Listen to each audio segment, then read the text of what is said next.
totally ready yet, but you can sit wherever you want. I'll sit over here next to you. Do you need to get some technical assistance? Okay, we're good. Testing. Yep. We're good, yay. So Jeff can hear everybody. Woohoo! Broadcasting. Yes, we are live, camera and recording. I probably ought to put my phone on airplane then, huh? So we can call the meeting to order. And I'm gonna make sure that one's off. We did have one request to slightly rearrange the agenda to put item 4 after item 5. So item 4 becomes item 5, if that is okay with everyone. And 5 becomes 4? Correct. Okay. So if that is okay with everyone, I would move on to approving the minutes. Has everyone had a chance to read the minutes? I did read the minutes. I didn't find anything glaring in them that I wanted to discuss or thought needed to be changed. Okay. So is that a motion to approve? No, it's just a motion that I actually did read the minutes.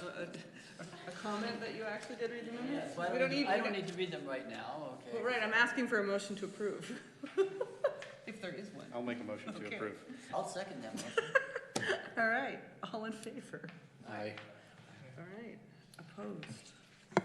Okay, so citizens to be heard. Do you wish to be heard, Jeff? Okay. Well, this was your chance. Yeah.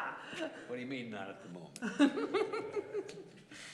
So we're gonna move on then to other business, item 5, which is now item 4, and start with the HSA water budget intro/conclusions, and then go on from there. So what have we all got? I managed to get through maybe a third of this Colm speak yesterday. It's really tough to digest all in one sitting. I was a little disappointed that we asked him to calm down the science tones. I guess he did that a little bit in the intro and the conclusions. A couple of places I read, I said, you know what, you just could have said sand flats instead of Aeolian dunes.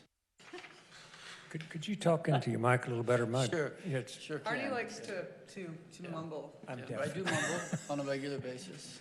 You can ask my dog. We asked him to tone down the Colm speak. What did we call it? Ken speak. Make it more layperson friendly. Layperson friendly, and one of our comments. And although the intro and the conclusions are a little toned down, and I'm pretty sure that most people could grasp what he was trying to get at. There were several places in the report where I thought, you know what, you could have used simpler terms to get this point across. I would agree with that. There's a few parts where I had to read it about 6 times, and I still was like, "Wait, what? What are you saying?" Yes. What?" And I almost- know what phreatophytic consumptive use is, but come on, just. I can't even pronounce it, but I do know what it is. And a lot of times I'm reading it and I'm going, well, I have a question on that, and Ken's not here, and I would actually it would be great if I had 2 hours with Ken to ask him to really tell me what this report says at times. But the conclusions, everything's there. I have some problems with the actual science in it. I was going to let anybody else speak to that before I did. Or should I just go ahead? You just go ahead. Go for it, Artie, unless someone is burning need. Figure Up on the 4 screen? of this on the. Okay, that'll shelf. take just a moment. Excuse me, not figure 4, figure. How are you doing?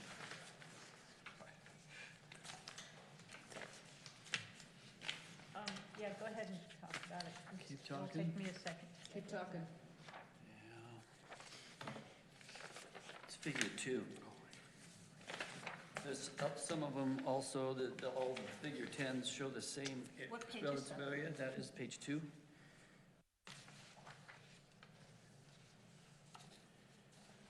right, I'll get it up. And later on, I'm going to need figure 10. Any of them, 10, A, B, or C, it doesn't matter which one. Okay. In figure 10, he's got the outline of the Moab City Springs and wells and approximate phase 2 water budget area outlined in yellow. And as per our discussion earlier on his phase 1 report, it doesn't include anything from the LaSalle Mountains. This is the concern about the Morrison Formation delineation, right? Yes, so in the USGS report, the Figure 10? Oh, figure 2 works pretty good Yeah, at this point in time, but figure 10 I'll need in a second. You can see he delineates it under what would, it essentially is the Moab, it used to be called the Moab tongue member of the Entrada. That's that brown wall that's up there, and above that, some of that's the Dakota and things like that. And Ken claims that those are barriers to water transport. The USGS study has the hydrogen and deuterium and the oxygen isotopes all falling out in a different cluster than Mill Creek, leading us to believe that that water all fell above 7,000 feet that's coming out of Moab Springs. And that was one of the things that we said to him in our comments, was that your idea of where all the water comes from is in direct contradiction to some scientific data we have at this point in time. And there was a short discussion after that the USGS report was a draft report. I turned around and I said, well, all the data is on the USGS website. I've talked to Melissa, the data is final. And I immediately sent him all of the data from the USGS study, because that was final, it was public information. And this was over a year ago when we had these first discussions. So the implications are that his water budget doesn't take into the area where the water is actually coming from. There's another concern I have with that. And if you want to show figure 10 for a second there. So can I ask something related to that? Yes. Because figure 1 does show to the top of the LaSalle's. Yes. So is your question related to figure 2? No, when we actually, if you read the report, it delineates. Okay. And I'm Okay. going to explain Got that it. in just a second. Okay. So does figure 9 includes an overlay as well, much higher in the mountains, if I'm reading this correctly. So, That is correct. Figure 9 goes all the way up into the mountains where he shows the area of the GMC hydrologic system drainage. Okay. so Ken doesn't disagree with your point that the water comes from the mountains. He just says it comes via surface flow in the streams. Yeah. And I'm not sure the scientific data. I was wondering the same thing, and I'm really glad you brought that up. I thought I was just being not Okay. knowledgeable. But somewhere in here, Ken makes the assertion that very little water comes from what the USGS call the mountain block, which is just Yes. coming the hard And way. I'm about to I get was to going to that. ask you, do you guys believe that or not? I don't know. That's what I'm about to get to, okay? So second of all, my second problem with this, on figure 10A, where he has the surface water and groundwater inflow, that is Mill Creek, basically right below that Moab member, right there, yes. He's got a fair amount of water in his budget coming down Mill Creek itself. Right. But he claims that the amount of water that is coming underground at that point in time is 4 acre feet. Okay, did you get that too when you read it? I tried to do the arithmetic, and I don't know the units on that .086 of the porosity thing, and I came out with a really different number. The table there has it coming, the under inflow from groundwater in the Moab Creek, Mill Creek area as 4 acre feet. It's in the table. Yeah. And so that is kind of a I'm having problems, but if you could answer those questions, Eric, and sit down here and say, okay, well, let me tell you how that happened, that would be great, but he never answered our first comments. My further problem with this at this point in time is that if the water in Mill Creek entering the system there is our drinking water, not including the area above it as part of this quote, where we're getting our water budget from, inhibits the ability of Moab City and Grand County, for that matter, to write ordinances to protect our water in the LaSalles. And that bill was passed that clarified how cities and counties could do that. Okay, if you have a water source that's a stream and or groundwater, whatever it is, and you have an area where it's coming from, you can indeed write ordinance outside of your jurisdiction, okay, for the entire watershed. There's some caveats associated with that. One is you can't restrict, I believe it's you can't restrict, there's a term for it, animals, livestock, and there is a definition of what is livestock, okay, from less than 1,000, from less than 1,000 feet of the stream. So you can restrict them from 1,000 feet of the stream on out, livestock animals, okay, but you can't, you can restrict them in that 1,000 feet around the stream, okay. Theoretically, that's a minor point. My point is that there are abilities at this point in time within the law for Grand County and city to protect their watershed, okay? And if you take that out of this picture, that's the second point. The first point, I'm having a problem with the science. The second point is that if it is water coming out, and it is, we are using that quote surface water, not having that in here as part of the bigger picture when I'm looking at this water budget, because he's only using this area at this point in time for our water budget.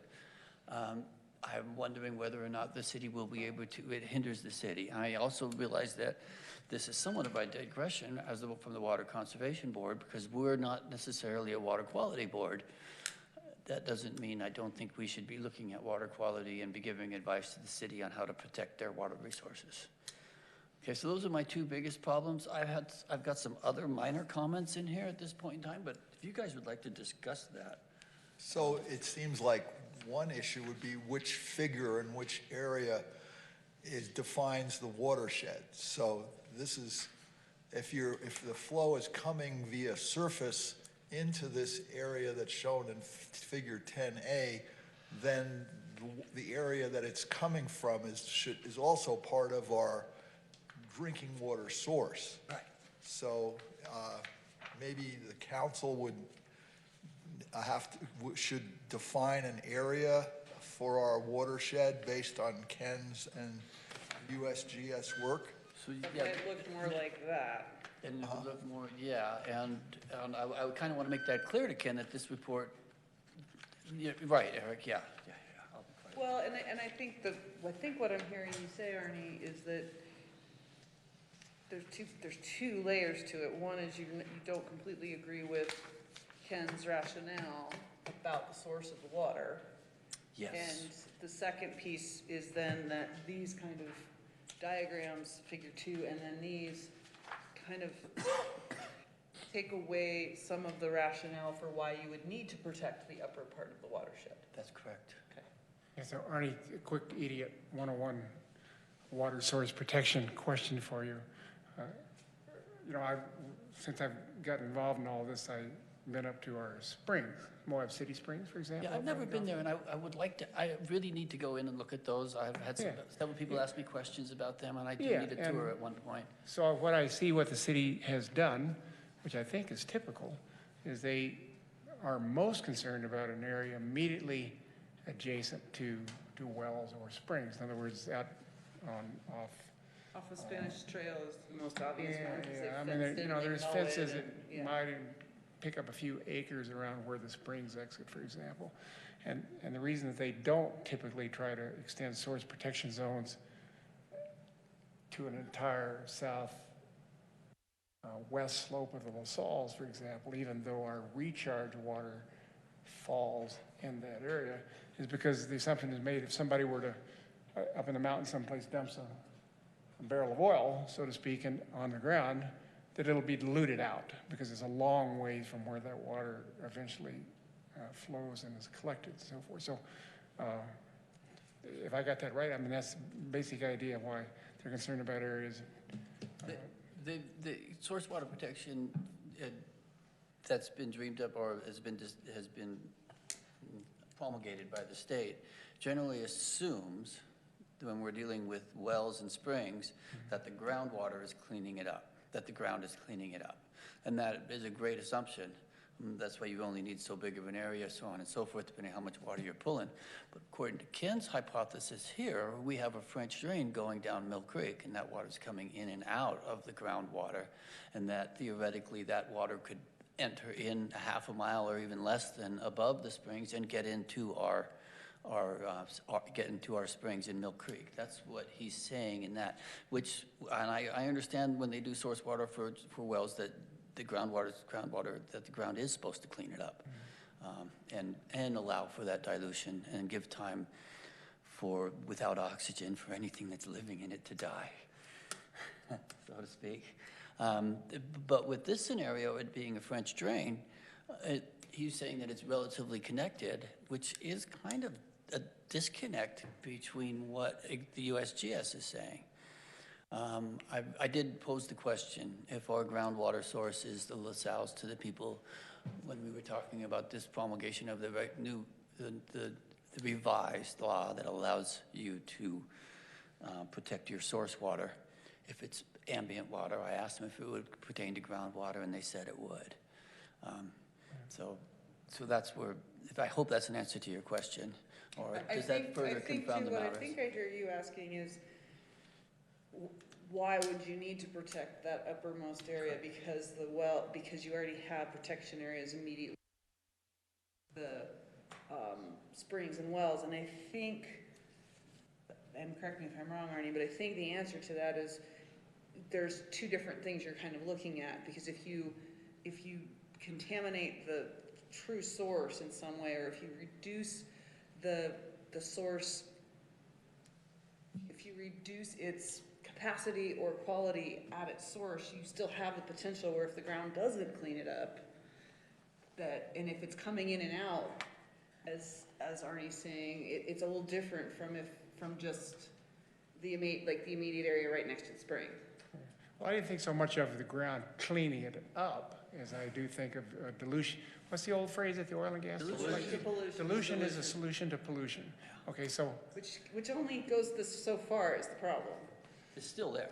Yeah. Well, the principle is there. I mean, you can see my point. You could dump a barrel of oil up on top of a peak in the La Salles, for example, and be a lot less worried about health effects than you would be if you were to dump it into Mill Creek or down near the golf course, near one of the And I think you're thinking also of point source pollution versus non-point source. I think there's a big difference of the kinds of impacts you could be having from recreation, which is probably more of an issue now than grazing, that could have impacts on the water quality on a broader scale that are not point source. I realize that both recreation, and I'm not trying to say we need to take the cows off. I don't think we have a problem with the cows up on La Salle Mountains. There's just not that many of them. Right. We have more problems with them hurting riparian area, which really doesn't necessarily affect the quality of the water, but it affects the biological integrity of the stream.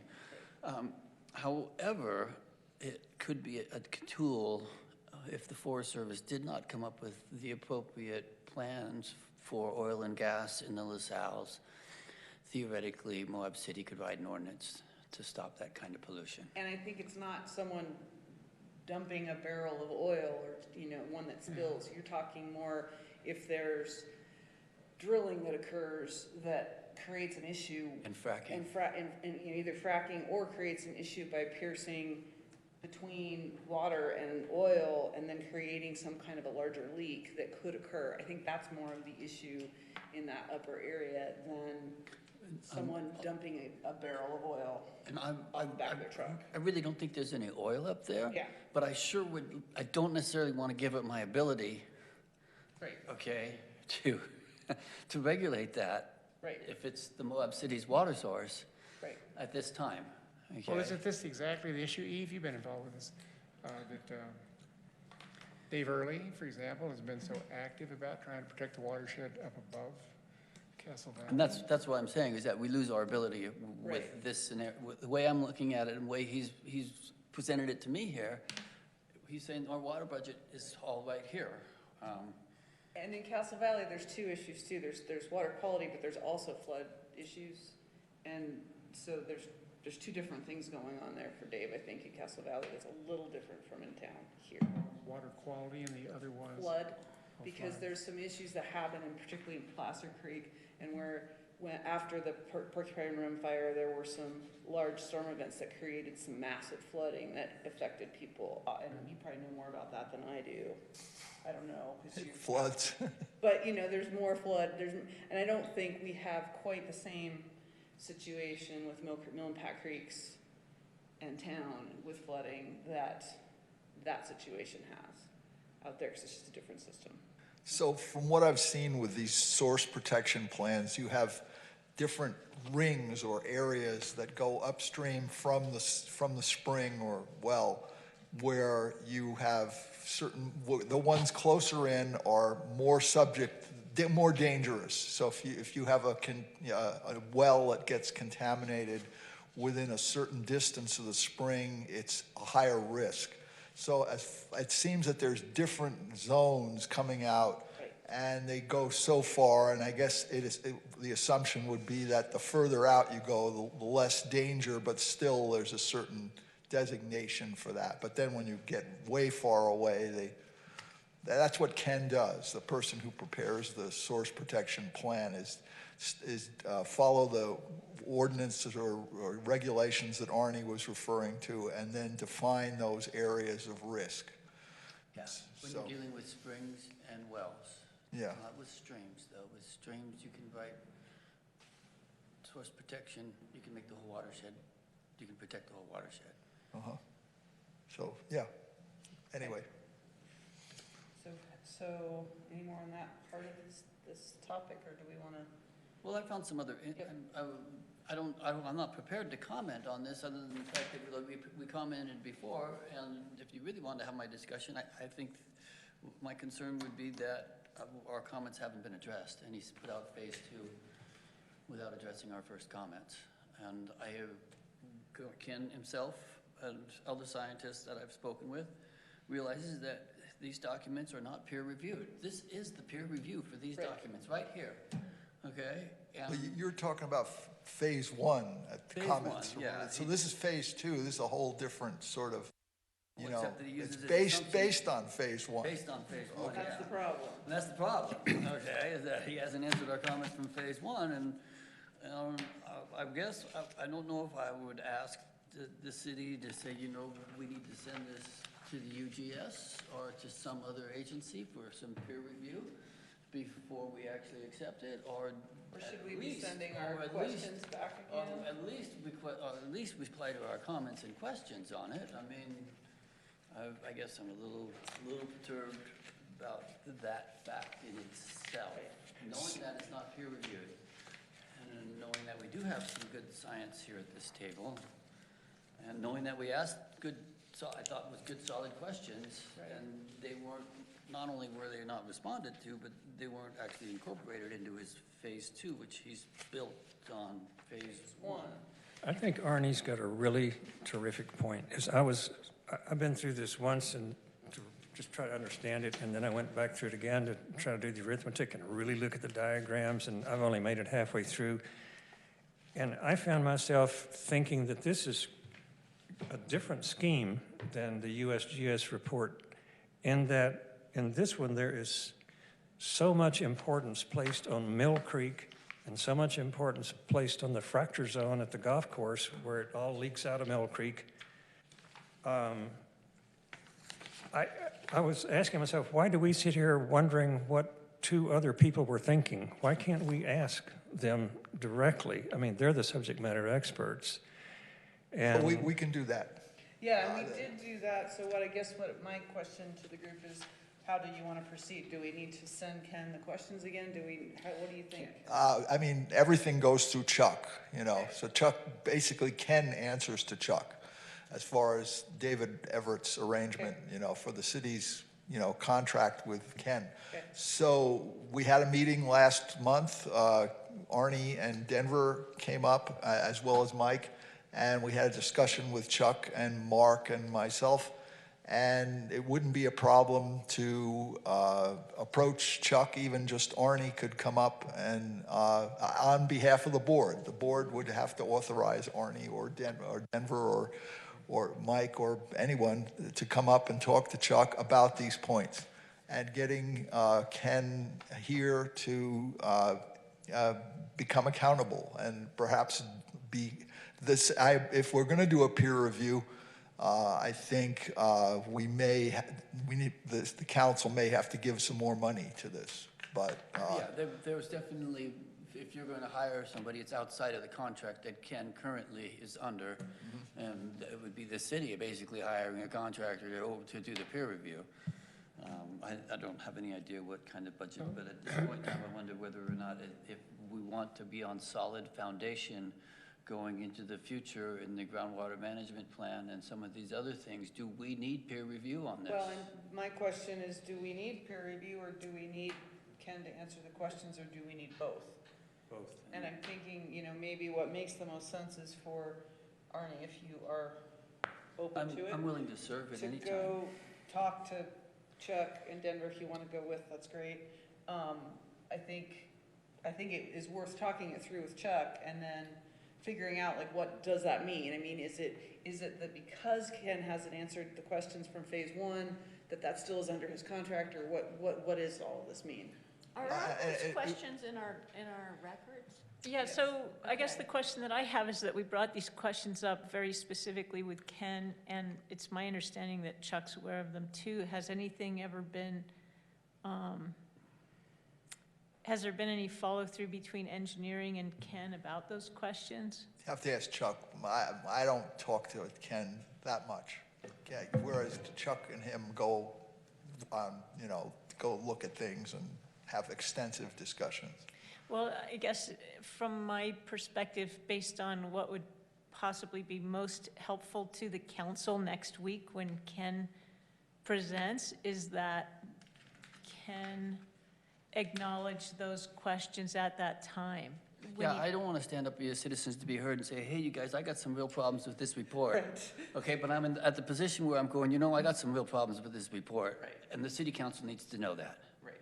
Sorry, I didn't mean to interrupt you. No, but so I think Guess I got a little heated. that would help Ken Sure. to allay those kinds of on-the-spot concerns, because Mike's going to be in a position to ask him questions. But if he knows in advance that that's an expectation, that we want to know about the phase one questions. I think the solution is to just bring it up previous to the council visit, and then have some kind of discussion with Ken prior to the meeting. So is that something With that Arnie and you can bring up with Chuck, or do you need Arnie? Or I think the board should authorize Arnie to, you know, act on its behalf to address these questions. Yeah, but do it before the meeting, Arnie. I mean, Well, we have to, yeah, which is I only think like Ken 5 is days. going to be in town for a while, so I think maybe it'd be good for, I'm about to send Chuck an email and make myself an appointment if you guys are authorizing me. I'm good with it if everyone else is. ask him if Ken is in town and maybe Am I if doing Ken that? can attend. Yes. I'm doing that. Okay. Well, Ken's making a presentation during the workshop next Tuesday, and what's fine. Give unclear us to me much yet is time. if it's in the mid, if it's at the part of the meeting that starts at noon, or if it starts prior It's to I think he was on at 5. 5. Yeah. All right.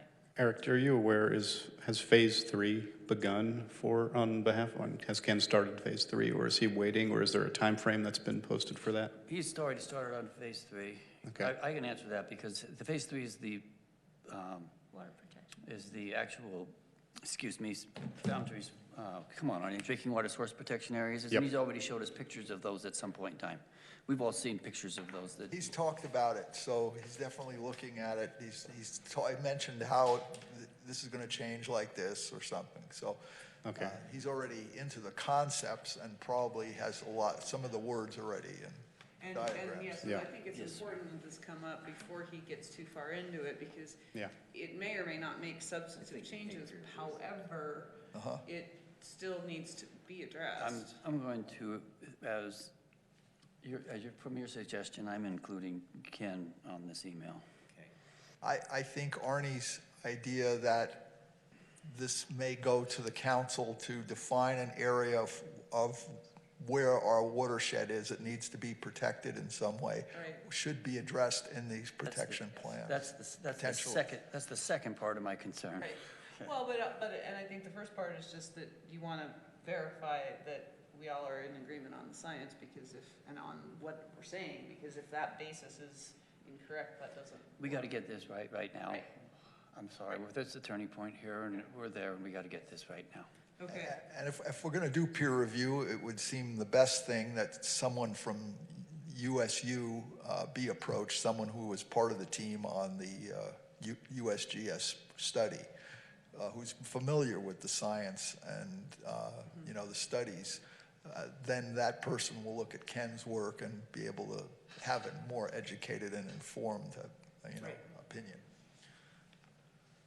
Well, so Arnie, if or any of you want to raise questions when Ken speaks at the workshop, I would encourage you not to get too, anguished about what some people would argue is little details. I mean, mostly what council wants to know is what's the cotton picking water budget, okay, compared to what the USGS does. That's the big question we're waiting on. I'm concerned about that.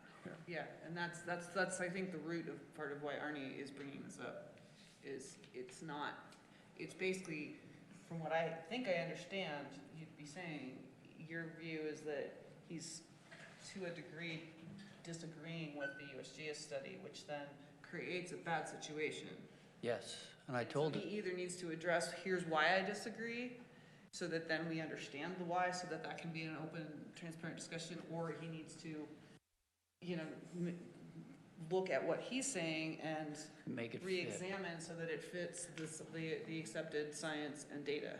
That's what I think I'm hearing in all of Yes. this. Because you basically create a situation of, well, I can just disagree with the USGS study then because this guy does. And so he either needs to be crystal clear on why he disagrees so that then USGS can react to that, or he needs to re-examine his own theory. So I have to leave in a few minutes, but we haven't talked about the numbers yet. Yeah. So Ken's numbers look a little higher than USGS as far as the water that's available and recharge, discharge, and so on. I read. I read them a little lower is what I was 16,000 acre feet, isn't it? thinking. No, it was. Looked like he was higher, than the 13 to 15,000 acre feet that I was USGS. seeing 9/11/55 to 11/339, and that 19 figure was, I think it was more of a maximum that could occur, is how I was reading it. Of course, I can't find it now. That was without the. Where are those two types. tables that have Oh, got here it the is. budget on it, and they've got a bottom line with a number? Yeah, the bottom line on the 26. budget. Where is that? I read that, and I thought it was a little less. Okay, Anyways, I did find, Eric, you're right, some of those numbers are interesting. The 865 Yeah. acre feet was an interesting number, as well as the 10% disflow in our springs, given that we've only had 2% less water. There was some other interesting numbers in there that I kind of liked. I'd like to see that science anyways. I thought the science was, not necessarily the science was great, but it was interesting science anyways. And I had them marked down here, but I'm not sure I can go through them at this point in time. Where is the water budget? Now, the other thing he brings up that's new, that USGS doesn't even study, is the volume in the aquifer, that he gives an estimate for that. And I'm just curious as to the group's reaction to that, to the number that he had. In case you were going to talk about it. If you're not, then you don't have to answer. I think you said it's between 150,000 and 300,000 acre feet. Yeah. And I was going to ask you guys, how does he know that? That's How good is his data? well, this is, according to what he was saying, this is kind of cutting edge, science. And he had the engineering staff draw up those areas that Eve had, I think it was figure 10, with the phreatophytes and the French drains that Arnie was talking about, all designated. And then he computed volumes of those areas based on, average depths, and then included like how much water would be stored in the soil or rock or the fracture zones, as he called them. And then that's how he got the number. So it's not. Educated guess, right? What's that? Yes. Yes. That's what science. With a wide range of uncertainty. It's a scientific wild ass guess, but and he put boundaries on it, so I mean, he Yeah, gave us some boundaries with massive uncertainty. Specific numbers you're looking at. I'm reading a summary right now, trying to find it. Okay, we're devolving now. I can't believe I didn't This bring it. water budget that he's got here, he's got recharge from precipitation, and then he's got Mill Creek inflow, and he's got surface water in here as well as groundwater. And then if you take out the component that flows out Mill Creek, his numbers are a little lower, Okay. than what would happen, and whether or not all of the water in Mill Creek that's going into Shealy diversion is groundwater. A good percent of it is. Right now, I think the last thing we talked about the other day was that about 33,000 acre feet, 3,100 acre feet of the water going into Ken's Lake is actually groundwater, and he's got 7,546 acre feet going in from Mill Creek. Okay, so when it all boils down, his numbers probably are a little lower. Okay, and I thought I saw them in here, and I thought I circled them, but I don't see where I circled at this point in time. I'm going to ask a member of the audience. Jeff, do you remember what page that was on? This is the first time I've seen the full report, so I don't know.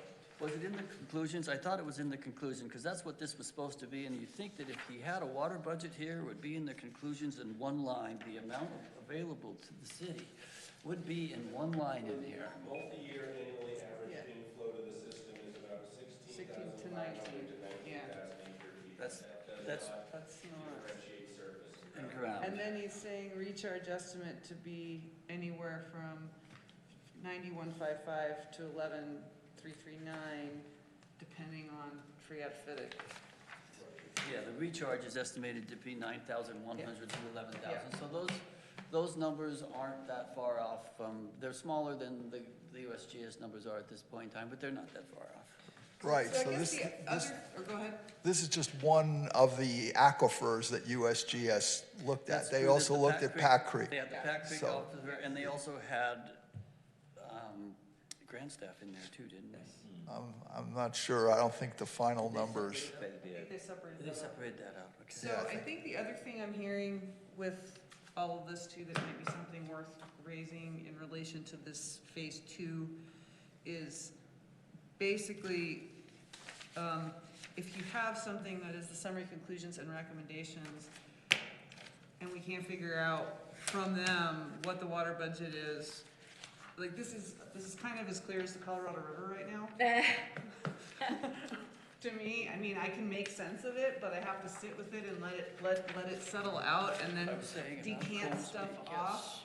So I think maybe that's another thing that we need to raise is this, this is probably the piece that will be most used by council and others to understand the report. And right now, it lacks, it needs to be as clear as the Colorado River in December, not in August. I will make a note of that. As far as if I'm a delegate, if I'm a delegate to go Is there. that a fair representation of what I think I'm hearing everybody talking about right now? It is, that's exactly. Can I what said. ask, Jeff, that 16,000 acre feet, I mean, that's the budget, and he balances the budget. He's got 16,800 and some feet in and 16,000 out. I thought that was what he was saying we had to work with. I'm relieved to hear this 9,000 acre feet. Oh, I was wondering, why do you count the stuff that goes up in the air and blows down into Mexico? I mean, Well, and plus he also says just native phytes, and there's a whole lot more to it than that, but that aside, I think this needs, we shouldn't have to mine the whole report to make sense of Yeah. this. And I think that's kind of missing in this right now. So maybe that's another comment where, and I think that kind of fits in the, okay, hang on, I need to talk to Chuck first, but if this isn't clear enough for this body to understand Sure. easily, I think it's not gonna be clear enough for council to understand easily, and then it's gonna be up for a whole lot of arguing and interpretation and misinterpretation, and that's not exactly a helpful document to the city. Right, this group, the board has to act as like the filter Yeah. for the council and for the citizens. Right. Because looking at this paper or you looking at USGS is like, holy smokes, you know, so. And I have a fair bit of experience with editing this type of writing to make it legible, and this would take a really long time to edit, and I'd need a lot more comment and discussion with him to make sure I'm getting it right, because, and that's a problem. So I think that's something that we just need. I take your point as concern. Okay, well, that may be the first point of concern. You've been relatively quiet. Would you like to add anything? I'm sorry, your question was? You've been willing to be quiet. You've been really involved in the study of water around here at this point in time, and I was wondering if you had anything to add. Well, I'll tell you what, I have not read this report yet. And gratefully, I have 4 days straight without too many little meetings on my calendar. And I intend to do that. One of the things that I want to point out, Eric was well, you were there, Arnie. And that I mentioned to Chuck, we've focused on a water budget as if it was one metric for how much water we have to use here in the area. And I pointed out that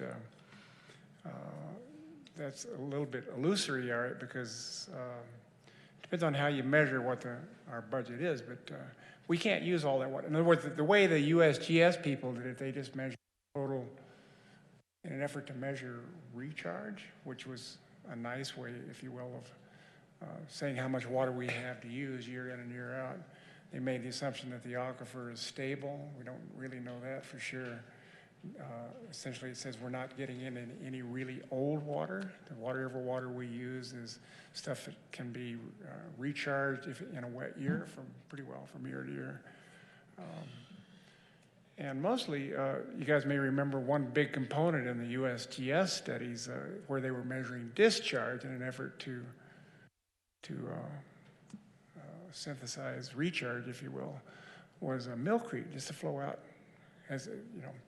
And so if we were to attempt as a community to plan to use all 10 or 15 or whatever the number is going to end up being, we can't, because that implies that we would have to use all water, stop any water, any groundwater from leaving the area. That's not going to happen for a variety of reasons. I mean, obviously you can't stop water that's flowing through the ground, that's going into the Colorado River. Anytime you see Mill Creek out here flowing and it goes right into the river, that's water that's flowing out of the aquifer. Because remember, Jeff, when you and I did a year ago or more, I had taken detailed studies of Mill Creek water and tried to separate out what was summertime precipitation and what was snow melt and what was base flow. And it turns out over a year, about half the water that comes out of Mill Creek is aquifer water. And the rest of it is summertime precip and so on. So the point is, so what I told Chuck before I left the meeting is that I want to start thinking heavier that once we agree that there's on what a safe yield number is or sustainable, what these numbers that we've been talking about, to find out, practically speaking, how much of that could you actually use, okay? And because clearly some parts of it aren't. So I've started thinking about that already, and that's probably not really addressed. But after I get through Ken's report here and understand better about exactly how he computed the water budget, then I'll be able to make a better estimate of how much of that is usable. So that's what I'd like to do, so that if these kinds of questions come up next Tuesday. Would you, if Eve could send at least me and Mike the comments that we actually sent to the board, From phase one? from phase one? Yeah, it'd be And good could for you all of send us it- to get a Get refresher. a refresher on that, send it to everybody, and Mike, if you have some concerns and you want to be in attendance, if I get this meeting together, I'll let you know what time it is, and you can choose whether you show up or not. Sure. Okay? So it sounds like what we're doing in relation to what is now 4-1 is you're gonna do your best to get together with Chuck before next week's meeting, along with Denver potentially, and Mike. Then, and there's other questions, we've raised questions, you already know what they are, we don't need to repeat them. Is there anything else, should this topic be on the agenda for the next meeting? Is there anything else we need to be doing and follow up? Well, I'm sure we need to talk about it at the next meeting. Okay, so we'll have this on the next agenda for follow-up and whatnot. Is there anything else we need to discuss about it today? Does that feel like enough, well, soon enough? Let's say nothing happens in response to our request for more information after the meeting next week. We're meeting next in about a month or 3 weeks after that. Given that phase 3 has already started, do we feel like we need to take some kind of action sooner than that? Whatever that action may be. Talk to the chair. I am no longer that person. Well, We wanna- and to me, that's kind of what I'm asking. the Yeah, group. do we want to pose some kind I of, mean, it seems to me we have, it's already being presented to, this phase 2 is already being presented to council in like 5 days. Yeah. Or 6 days, 5 working days. So it seems like if a meeting can't be arranged in that amount of time, I was just gonna call you Duncan, Mike is in a position to ask some of those questions as a council member. I don't, But I don't necessarily, it's tough on somebody Yes. to do that in front Well, of of course, the council, and I've been trying to avoid that. of course. Um, So I guess my question, Eve, is what is going on with this being brought to council? Is it's the only time they're gonna talk to him? Is this just the beginning of this discussion with them? Like, what is that?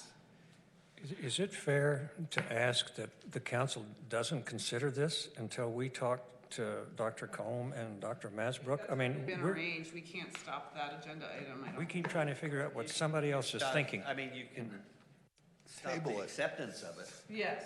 You can do the presentation and just say thank Right. you and not. That's not why accept the I'm presentation. asking, what's the purpose of it? Is it just an informational thing, or is it being adopted, or is it like? It's not being adopted because it's a workshop. So the whole idea Yeah. of something in a workshop is that you Okay. you are having a dialogue. Okay, So I Alright. would say, yeah, it's not close to Yeah. someone. So Rosemary, do you know, or Eric, is this getting in the way of money flowing? I mean, has the city paid him for this part of the study? Do we have I to don't think accept so. it before he gets paid, or is that? It's not that expensive, so I don't think it's, the yeah, money Ken- is an issue. Ken has been relatively cheap with everything. He's been Inexpensive. inexpensive. inexpensive. Yeah. Yeah. So, I guess my point is either if a meeting can't be arranged before next Tuesday, I might, I Go might. to the workshop. I could go to the workshop and at least as a citizen to be heard, say, the water board's had some problems, we've had some I questions think you on can this. diplomatically raise. Diplomatically say that we issue. would, before this report's accepted, we'd like some of those clarified. And I think, so I think that's completely acceptable to do, and I think also if due to If it scheduling, comes it to, can't happen, it you raises can have the a issue to meeting the after. council that we're not being Right, considered. and then that also might beg the question of actually having a meeting, if you can't get one in the next 5 working days, you know, maybe you've got one scheduled for that day or for the next day, and, you know, I think as long as the questions are being raised and someone, and I think if Chuck agrees that I think the first thing is frankly, meeting with Chuck to make sure he agrees that these questions need to be addressed. I think, you know, at this point, we can definitely talk to Chuck before the meeting. Right. So at that point, it's a question of how the council hears about this in the workshop. And Chuck is probably going to play a part in, you know, that discussion. And Arnie is, you know, if he's if Arnie's been brought in before that, I think Arnie can also, ask these questions as part of the workshop and not just as a citizen. Because it's also, since it's in a workshop, like Rosemary said, it's about discussion at that point. So it's not like it's being brought up to council for acceptance or rejection, and it's a very confrontational situation. The whole intention of a workshop is discussion. So that's Tuesday, the council meeting, Mike's in town, and theoretically I could be here. Okay, so At 5? does that answer your question? Yeah, Jeremy? I would think if after Yeah. this meeting next week, we're in the same place we've been, then maybe a statement needs to go to the council. Yeah. But as of right now, it seems fine. The other question I have is, who else is planning to go to the workshop? Do we have to announce it as a meeting? I'm probably going, Farney's going, if Mike's there. Who else is? Kyle's there. Try to be there, I'm I not sure. think that it's, if It's just, you're just in the audience, Yeah, it's that's not not an a official meeting. meeting Okay. of us. You know, the other reason, if you're pondering whether to go or not, is the water attorney will be there too. So that's the other workshop. Oh, really? Yeah. You'll be there. What time is that meeting? So the workshop is at 5. So I think Ken's on at 5, and then the water attorney's on at 6. And I think he's just introducing himself. I don't think he's giving information, but still. So that's on the 14th? Council Yeah. meeting go from 5 to 10? Oh, yeah.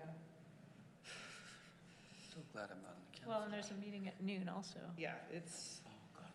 you gotta like meetings if you're gonna, I don't think there's anything wrong with bringing up concerns. at I the- don't think so the either workshop. personally. And I think there's It's not- diplomatic ways to do it. It's not confrontational, but just Yeah, it's concerns. just saying, hey, we've got these questions. And, I mean, it's something that the water attorney might want Yeah. to weigh in on, too. Yeah, so, I think it'd okay. be good. So I think we have a plan, and then we'll have this on the agenda for the next meeting, whether it's reporting back what's been resolved, whether it's that Ken has sent us something, or whether it's that we need to think, and maybe it needs to have possible action item noted in the event that we want to have some kind of something next for the next one. Okay. What time do you need to leave? Do you got 5 more minutes? That's why I'm trying to wrap up this topic, but is you need something from Eric on just this topic? No, I'm done with this topic. Because I know Jeremy needs to leave fairly soon as well, so what are 3:15. the next, I mean, we can reshuffle things just a touch if we need to. Oh, I was going to be really quick with, Go for it. with my issue Speak with now. my VCAPs. I would like to speak now. So most of the people have been set for the vulnerability consequences in adaptive planning scenarios. I asked the city to provide the public works director, because I thought that someone who knows actually what we could deliver could be part of this conversation, and I didn't get anything back from the city, so I actually was in Dave Everett's office, and I was told that Joel is now the acting public Right. works director, and Joel came over and said, oh yeah, I'll be part of that, and I thought to myself, well, I really needed somebody that knew about the inner workings of the public works. Well, they did interview for Today. Public Works Director But still, today. he's gonna be new, the person will be new. Which is fine. fine, but they're not gonna Depending upon know who the they inner hire, depending upon who they hire, I would almost would like to suggest, and I'm asking Eric about this, would Levi be more appropriate at that person? I need somebody in there that knows how much water we can deliver, what kind of ideas we can do for if we were in a water shortage, and what infrastructure we have. Yeah, As a Levi, yeah. That's what I was looking for when I was said the public works director, and I'm not sure, he's not here, I can say this, I'm not sure Joel's that person. And Well, I think, and I don't, Patrick Dean had been here long enough to know enough yeah, about but I that. think Levi might be the perfect person. I don't see a problem with you asking Levi questions. No, I didn't say that. Having him participate in Having this him process. participate in VCAPs, but that means I need to get rid of Joel. What I would do from my interactions with Joel is just send an email to Joel suggesting Okay, exactly that. and you guys would all see that that seems like a reasonable thing to And do. he might want to sit in on it. Yeah, I mean, Joel might want to sit in on it, but I think he would understand the wisdom of having someone who's Sure. intimately familiar with not only the water system, but the wells and the springs and You the can- stormwater. Okay, I Try will- to- I will do that, and that is the And- city's update on VCAPs at this Yep. point in time. Or Okay. you can try to grab him if you want, but I can tell you, Joel's gonna be real busy. Oh, yeah. For real Well, soon, Well, he okay. volunteered to do Right, it, and I was going. but I'd send an email just suggesting that, and that might become a bit of a relief to him. That's That, all I uh, need to, Joel's gonna be the city manager Yeah. in a short time, so. Tomorrow. Real soon. real soon. Okay, Real so soon. that's Okay. fine, I just want to let you know that it was a small discussion within the city of Okay. who else would be part of that scenario. I'll let that go. Thank you. Okay, so, Eric, is there anything else you want to make sure we talk about before you have to leave? And then I'm going to turn it over to Jeremy, since he has to leave in 15 minutes. Yeah, You're good? I gotta go.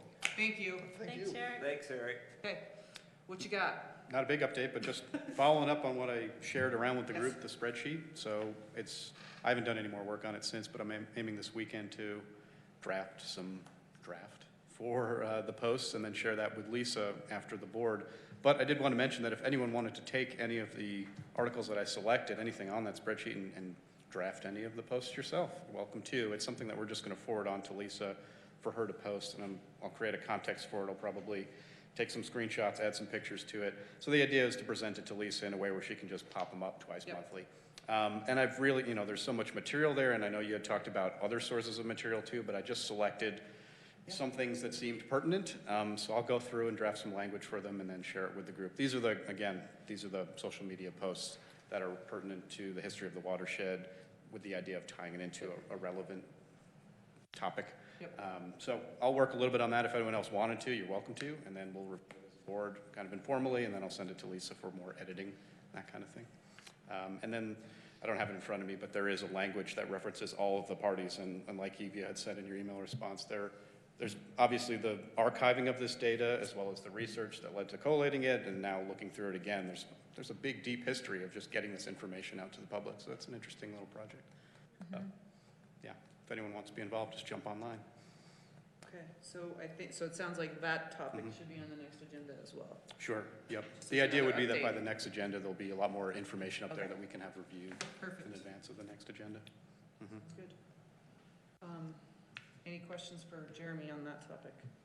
Or Just thank you.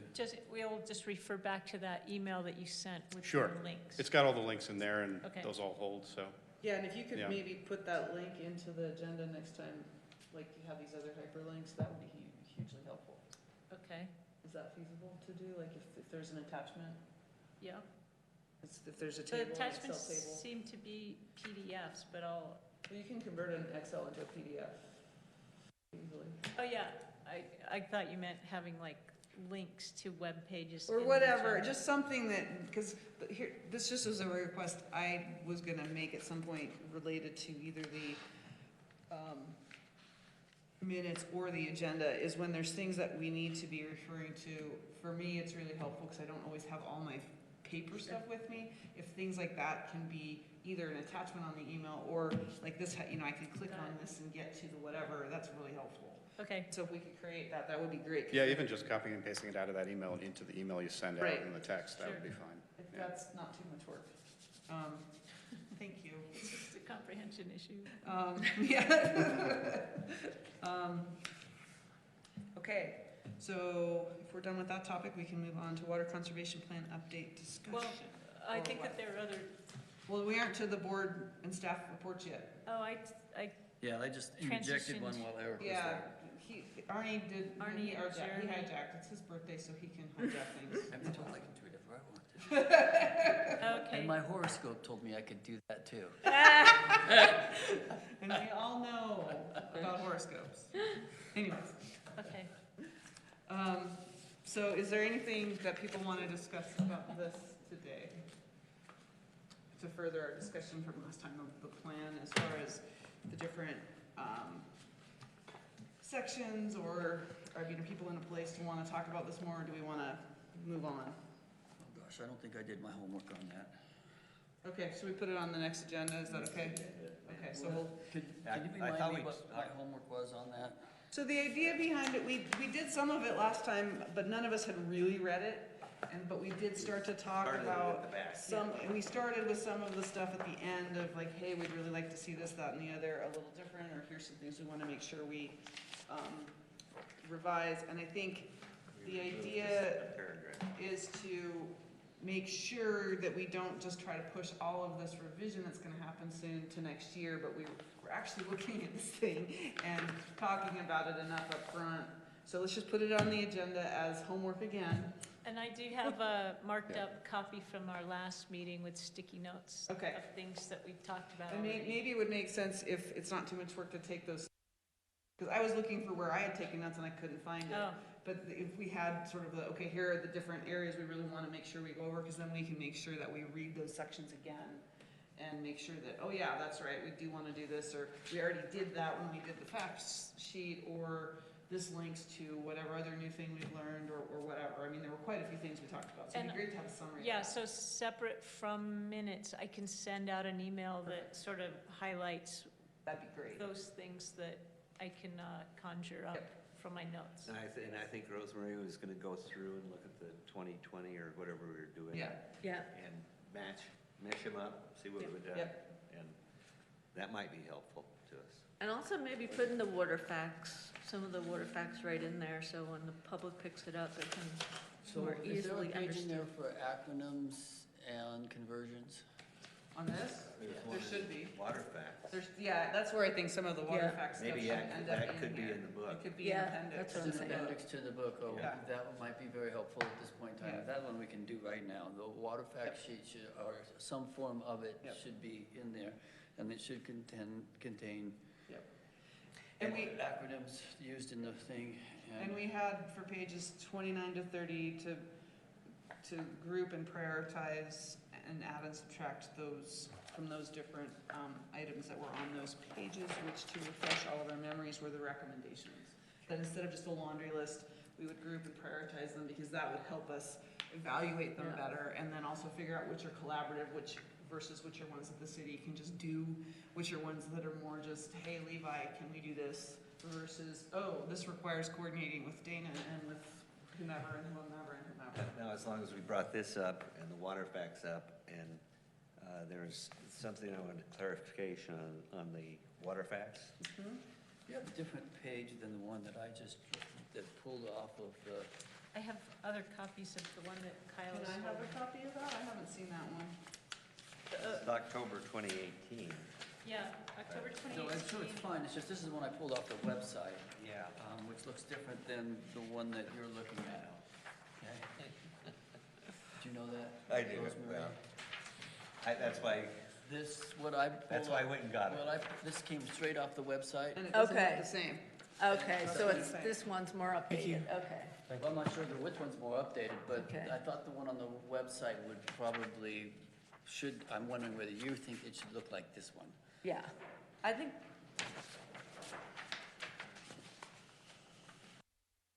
it should. I thought this was the one. That's why I was wondering. When you were wondering, I just went to your website and I pushed the button and said, and it went to a Word document and I printed it. And that's what I presented to you a And it's couple months ago. Okay, I'll check it.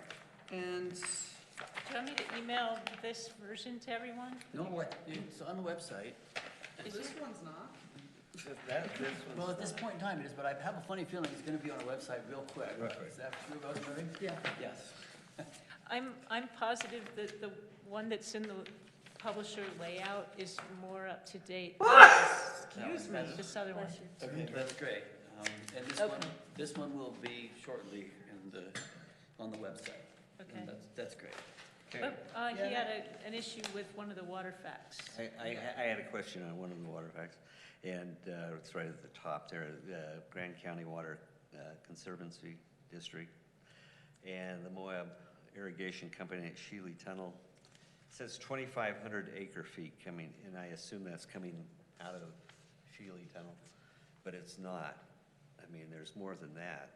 They may sell 2,500 acre feet, but the diversion's more like I can speak to this. 4,000. I can speak to this.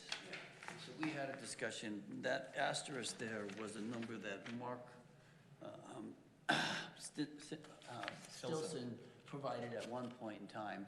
If you read the USGS report, they estimate between 29 and 3,300 acre feet of groundwater, okay, is going through the Shealy Tunnel. And How much? 2,900 to 3,300 acre feet of groundwater is going through the Shealy That's Tunnel. average, an That- average? That would be an annual total, Yeah. based on whether or not it's, Well, you see some around over 4,000. well, so they're getting surface water also. Okay, so we're just talking groundwater at this point in time. I don't get it.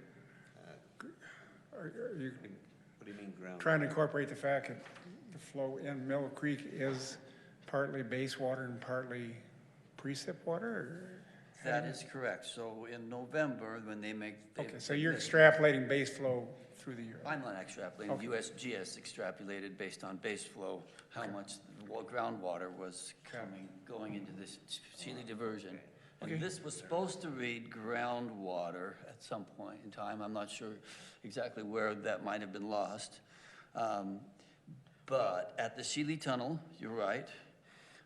There is 25, we would like to change that, and we made some other suggestions when we started looking at this the other night, but that was one of the changes, and we'd like to change that to 3,100, which is the median, or the average, the middle mark of what the USGS said. Okay, there were some, you want to keep going, Kyle? So it's 3,100, and it should say, and this is a little confusing, this layout at this point in time. Compared to the other layout we had before, and I'm trying to find out. That's coming down the tunnel, and the rest is. That's coming down the tunnel. The rest is. So is we've got down here, we've got, where did that 20? Precipitation coming. The rest is precipitation, yeah, surface water. Okay. Okay. So what should the total number be? I guess I'm left a little confused. So then this is, for some reason, it's under production potential here, and a few things apparently have, now, this is the first time I've looked at this, you guys, I'm sorry, I'm looking at it right now. There are a few idiosyncrasies associated with the publisher's layout that may not make it clear to anybody. Estimated current surface, okay, under our category where we had it before in our original document, it had a header of estimated current surface water rights that are base flow or groundwater. And that was the header on it. And we had 2,500 acre feet there, and we were going to change that to 3,100. I'm not sure if this actually makes it clear that it's groundwater that we're talking about at this point in time. Yeah, I think we should put another header, because that is confusing. I don't having necessarily production. mind reviewing this. I've got both these documents in my hand and cleaning this one up a little bit and make it so Go for it. make it and then readable. Get that back to to Rosemary Rosemary or whatever. There were some other changes. Okay. Kyle, I wanted you to add, you had some more questions on it. No, not necessarily. Okay, there were some other things we discussed on this page too the other day. When I tasked Canyonlands Watershed Council to write the water use section. Where are you? I'm just talking right now. Okay. To Canyonlands Watershed Council to write the section for the Moab area watershed management plan, the current use of water in the valley. And during those discussions, Mark Stilson was heavily involved with them. And we have down here that Mark Stilson estimates that they were using 400 acre feet for private wells, okay? And Mark has since come up and said, yes, they're using 400 acre feet for domestic purposes, but there's also another 750 acre feet of water being used in the valley. 700, thank you. 700 acre feet being used in the valley for irrigation, that's spring water and private wells, whether they're private springs or whatever, that are being used for irrigation at this point in time. So that totals more. So that Private totals area. private wells. So that actually adds another 700 to this in addition to the 400. The 400 was for domestic water use. So it's 1,100. 1,100. So it's 1,100 that's being used by private people at this point in time. And then I don't see it in here, but there was some wording in the first part of this where we had UDWRI's estimated seasonal cabin. We didn't put enough words in there to make it sense, and I wanted to add some of that. Estimated for use, and it's, where are you? It says single-family home without, one per year. You've got the per year in there. That's what I was interested in. It wasn't in this, in the original one, but the per year is in there. So are all of them supposed to be per year? And I believe that, to me, it's implied. Right, we just might wanna just because implied is great, but implied leaves room for So it could just be in the misunderstanding. title, estimates for use per Per year. year, yeah. Yeah, and I'll look at that, and I'll look at that. That's a great idea, Then just put it in the title. there was, also, we've got the amount of groundwater available for sustainable use from the first draft of the USGS study. We'll need to change those numbers to the numbers in the second draft. Okay, which are 12,000 as opposed to 10,000. I don't know if that's in there or not. Can I suggest that this be done? I don't think we need to do all this I don't right think here, there's only 'cause one more- My there's head is only- now starting to spin. Well, my concern is that there are two versions of this, and one of them is newer than the other, and I think that a lot of this work was already done. No? Yeah. No, because some of it is even newer than the green one. So there's 1, 2, 3, and 3 nobody has other than it's in Jeff and Arnie in my head. It's on this piece of paper right here. So Now, let's, when we're talking about the water, we're talking about all of the valley? All of the valley. In San Juan County also? And San Juan County also. Okay. Okay, so anyways, there was, is that the only other change, other Well- than, there was, it's only a couple of changes, Cara. There was, you're gonna have to make sure I can actually see what you're changing then, because you're just confusing me. so down here under, clear to you, according, but not to according me. to the USGS geological study, it says 10,000 to 15,000. Where is that? That's right below the current estimate of water potential, higher than the one that, keep going. Okay, got it. That will need to be changed to what their new Yep, numbers are. Okay. And the private wells will need to also add that, that's gonna be domestic, and then there'll be one for irrigation, which will say 700. And then we're not sure whether GWSSA still has 39 40-acre feet of water rights. We were gonna inquire with Dana to see if she's acquired any more. I know she's trying to, yeah. but I don't know whether she's, 500, I thought she was after, yeah. she was after whether she's acquired them or not yet. So we were gonna try to update that number. And then, When you say the Shealy Tunnel and the lake, 3,100 acre feet. yeah, They don't sell that much. But it's diverted out of Mill Creek into Kings Lake. they're not Yeah. selling 3,100 acre feet. They're diverting, No. they're diverting 4,000 and they're Yeah. not selling. That's weird. Yeah, right? Not my problem. If they're diverting it, they're diverting it. That's pretty funny, Kyle, but that's not my problem. Well, it's actually It's not not funny funny at all. I don't know why I'm laughing. And finally, the other one that we were gonna change is under the first estimate of current estimate of production potential.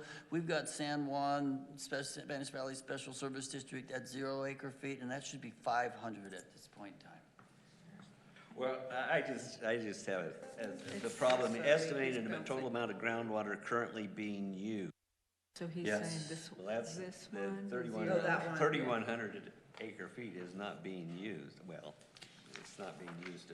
Being depleted, would you like being depleted? Well, If it's being, I if don't- it's being diverted, I'll do and send you. Being depleted, he's got a good point about whether it's being used or not. half Let's call- half of it, up to half of it could be going, is It's leaking. yeah, I get that. So let's just say being depleted. Is Well, that a better word? We well- can use depleted, okay? Okay, Okay, let's use the word depleted. okay. And then, that's a good point, and those numbers, the estimated of currently being depleted will actually go up now by about 900, was it? Acre feet, I forget. But anyways, that number will change also because of the math we just did. 1,300 And then there was only, acre feet. what? It'll be 1,300. Arnie, did you say something about the SJSSSD, whatever, that's on the back page, is Well, it's the also- 500 acre feet? Is that the one you're talking about? Yeah, so they actually have a production potential now of 500 acre feet. They actually haven't pumped, from best of my knowledge, they actually haven't pumped any water yet. But, yeah, so I'm not sure, it says estimates of current groundwater use, so that means they're not using it now, but if you turn the page, you see they've got the Well, but if- potential right to But use it's a 500 more? potential estimate, Yes, potential estimate of production potential. It should at least be on this top one, even if it's not being used yet on the others. So it is here, estimates of current groundwater use, we've got San Juan at 0. On the top one, current estimate of production potential, their potential is at this point in time, 500 Right, feet. that's what I'm saying. So that's where he's talking about it needs to be added. Oh, okay, I got it. That's Okay. why I'm saying my head's spinning, I'm starting to catch up, but. I'm gonna- realizing all I over. guess what I'm gonna let you guys know is, I don't necessarily think that this water fact sheet needs to be go through a fine tooth comb by the water Well, we're conservation. doing it right now, Arnie. So I think if we're gonna make these changes, what I would like to propose is, if we're gonna make these changes, you get with Eve and Rosemary, we make sure we have whatever it's supposed to be that's up on the website, and we review it again at the next meeting so that we're all on top of it and understand it. And we don't quite bounce around quite like this. And not to nitpick Yeah. too much. No, but it's the- good. But the Grand County Water Conservation District, Yep. they may have, they don't have any water rights, but the Conservancy District has the water rights, and they have 5,000, 10,000 acre feet of Colorado River water too. So, I mean, maybe we ought to take a close look at where those water rights are, because those water rights are not Spanish Valleys, they're the whole county's Right. water rights. Yeah, I think there's just a little more refining we should probably do on Yeah, this in I need general, to- to make sure we're showing a good picture. I'm gonna put estimate of groundwater production potential up here to That works. clarify that. I have to go, but I'll just add one thing, which isn't as essential as the numbers. But visually speaking, if there was some kind of tabling format where there was user, number, notes, and then source of where that information came from, that would be super helpful. I was thinking the formatting of this could be done in a way that might be a little easier to track. Can you express that in an email, what you just said? Yeah. Thanks. I think I might have put it into a table already. Really? Yeah, because Because if it had, groundwater production potential, estimate of water requirements, and current groundwater use / depletion, and you had them the same thing for Moab City for each one, then you could compare 5401 acre feet to the estimated build out of 9400 acre feet, and then the current use of 2200 acre feet. I think that would be a lot clearer to read. I'll check it, because I know when I put it into the report, I just thought it was really hard to follow it Yeah, in the format. I think I already have a table, so so I think I'll that check. could help a lot. And then it'll make it easier to follow a discussion like this even. And then we can verify if there's other things we want to include reference to, either gets into that table or there's something else. I think one of the things we should put in is ERUs and get people started to understand what that is besides the engineers. Yeah, I agree.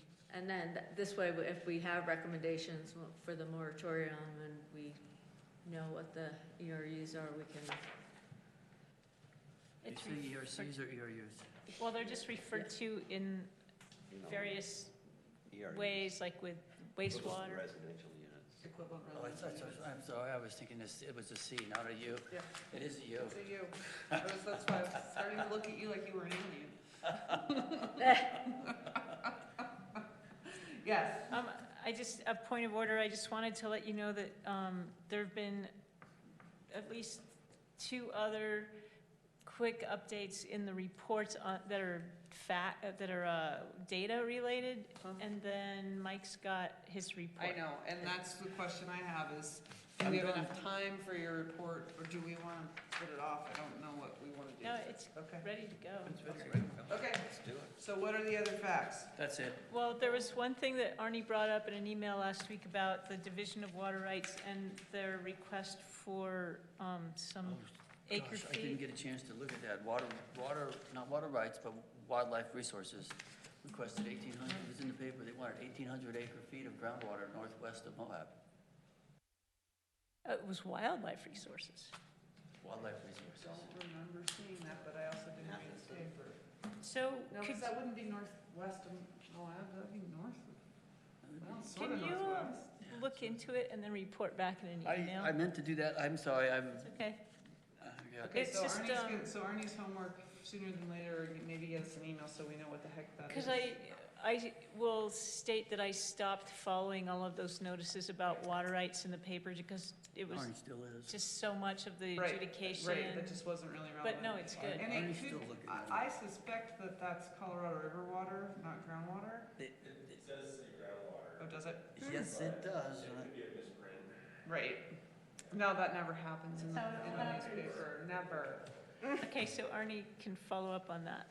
And then you had something about, maybe you already talked about it. I was gonna, in board reports. Okay, Okay. that's kind of what we're doing. Yeah, we kind of, the water conservation plan update evolved or devolved into board reports. Yes, it did. Mike, I need to give you this so you So, can drive. so that's gonna increase. okay. 1,500, 1,500. So is that an updated of this? No, this was an answer to the We're question on getting how we're right doing up on the to state goals. 9,000. Oh, this one's a PC. Do we just do that really quick? Because I have a funny feeling that Mike's thing's gonna That's take the the last rest. 3%. So we're gonna really quickly You go can either over use Rosemary's, Or Thank you, Rosemary. so this is, So this is a table of, Arnie had asked how we were doing in relation to the state goal. And so I crunched some numbers about how the residents are doing in terms of conservation against the state goal and how our total use.